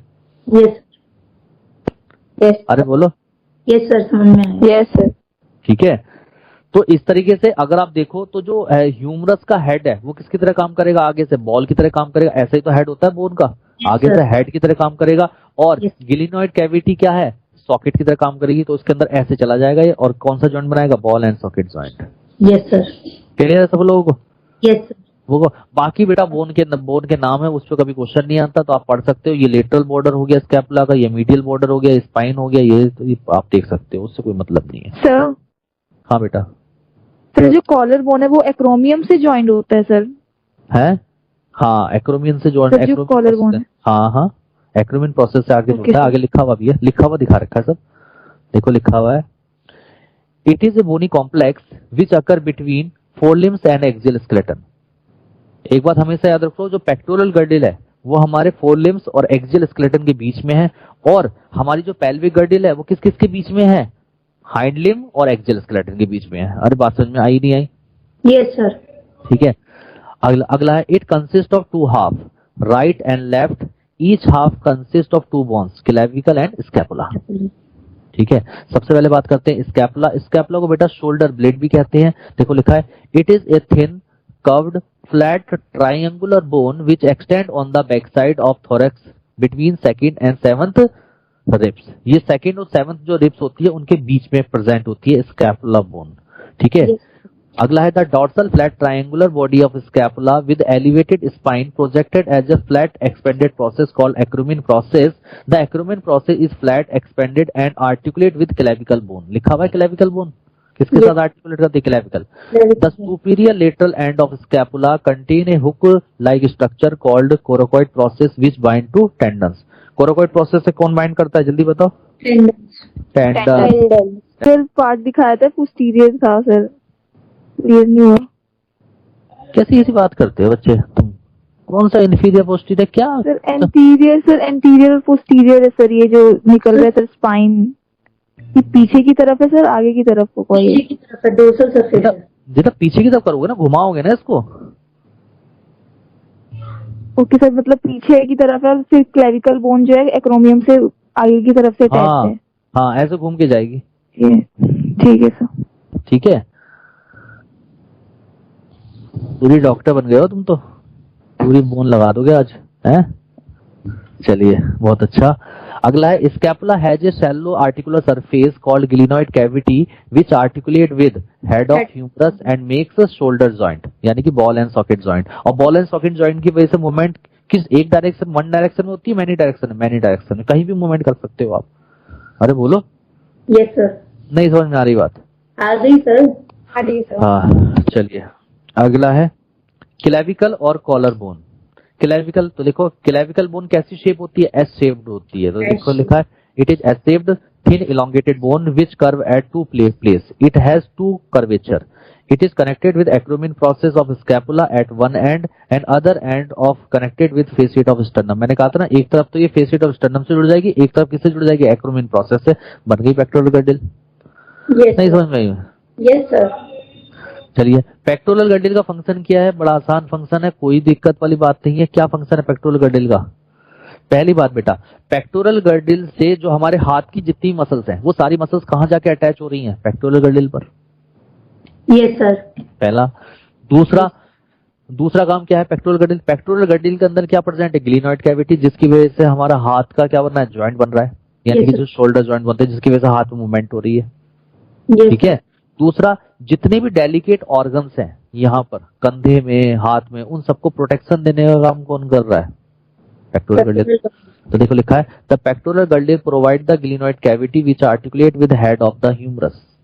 सेकंड फंक्शन है it also mean for attachment of arm muscles. अगला फंक्शन है this protect the delicate internal organ structure present in these areas. बताओ क्लियर हो गया सबको पेक्टोरल गर्डिल? Yes sir. इधर कौन से ऑर्गन होते हैं? कौन से बेटा? ऑर्गन देखो, structure organ both are the same thing. Structure को ही ऑर्गन बोलते हैं। अरे बात समझ में आ रही है नहीं आ रही है? Okay sir. Yes sir. हाँ, लेकिन जो एब्डोमेन में ऑर्गन होते हैं इसीलिए उनको कहा जाता है विसरल ऑर्गन। उसको स्पेशल, उन्हें ऑर्गन नहीं कहते, उन्हें विसरल ऑर्गन कहते हैं। Yes sir. ठीक है ना? हाँ चलिए, अब आता है पेल्विक और हिप गर्डिल। ठीक है, पेल्विक और हिप गर्डिल बता दूं या अभी टाइम है? नहीं है, 3 मिनट है सर, बता दो, ये हो जाएगा। बता दो सर। हाँ वैसे कुछ है नहीं इसमें सर। समझा तो दिया ही आपने। सर मेरे कुछ डाउट्स थे एक्सक्रीशन वाले चैप्टर के और इस मसल वाले के सर, वो क्लियर है। टेलीग्राम पे डाल दो। भेज दिए सर। यस सर, टेलीग्राम पे भेज दिए। 2 जैन को भेजेंगे सर। और अच्छा, तो मैं देख के भेज दूंगा, कोई बात नहीं। सैटरडे संडे मैंने डाउट का निकाल रखा है, और सैटरडे संडे डाउट का निकाल रखा है, या फिर मैं कल, मैं जब भी मुझे टाइम मिलेगा, आज भी मैं डाल दूंगा, आपके कोई दिक्कत नहीं। आज मेरी 4 क्लासेस बेटा, तो आज तो शायद आंसर मिलेगा तो शाम को मिलेगा। ठीक है, क्योंकि लगातार क्लासेस हैं, जब बीच मौका मिलेगा मैं भेज दूंगा सारे। और सर इस बार सर हमारी सैटरडे को क्लास होगी जैसे पहले होती थी? हाँ, इस बार सैटरडे में सोच रहा हूँ मैं क्लास लूँ। ठीक है, आप लोग तो आप तो तैयार हो ना सब लोग, जो टाइमिंग है उसमें? Yes sir. Yes sir. जब बॉटनी क्लास करनी है? बॉटनी संडे को है। अच्छा, तो जूलॉजी के लिए तैयार है ना सब लोग सैटरडे में? Yes sir. कभी भी ले लो। Yes sir. चलो ठीक है। तो पेल्विक गर्डिल, चलो पेल्विक गर्डिल बता देते हैं, थोड़ा बहुत आइडिया दे देते हैं पेल्विक गर्डिल का। एक डायग्राम मैं आप लोगों को दिखाता हूँ। यहाँ तक जहाँ तक मैंने समझाया वहां तक तो सबको समझ में आया ना अच्छे से? Yes sir. पेक्टोरल गर्डिल सारी बोन्स याद हो गई। अब बस आज ही से याद कर लेना घर जाके। देखो ये देखो, बहुत अच्छा डायग्राम है, इस डायग्राम का स्क्रीनशॉट ले लो। ठीक है, इसमें देखिए, ये देखिए, अगर मैं इसको बीच में से डिवाइड कर देता हूँ, देखिए ये देखिए बीच में डिवाइड कर दिया, तो ये बन गई आपकी, ये राइट कॉक्सियल बोन हो गई और ये लेफ्ट कॉक्सियल बोन हो गई।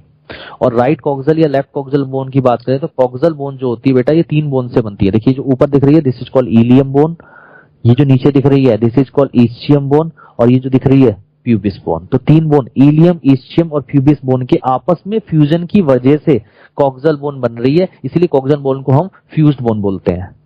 नई बात समझ आई? बोलो।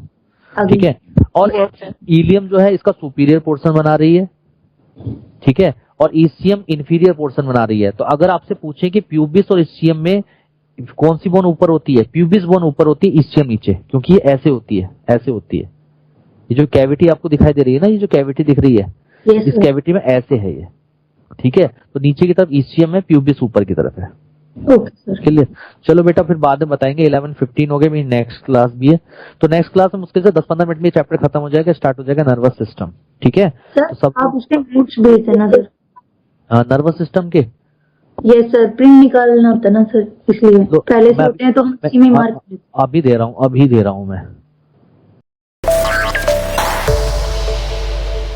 Smash the like button and also subscribe Mystery Notebook.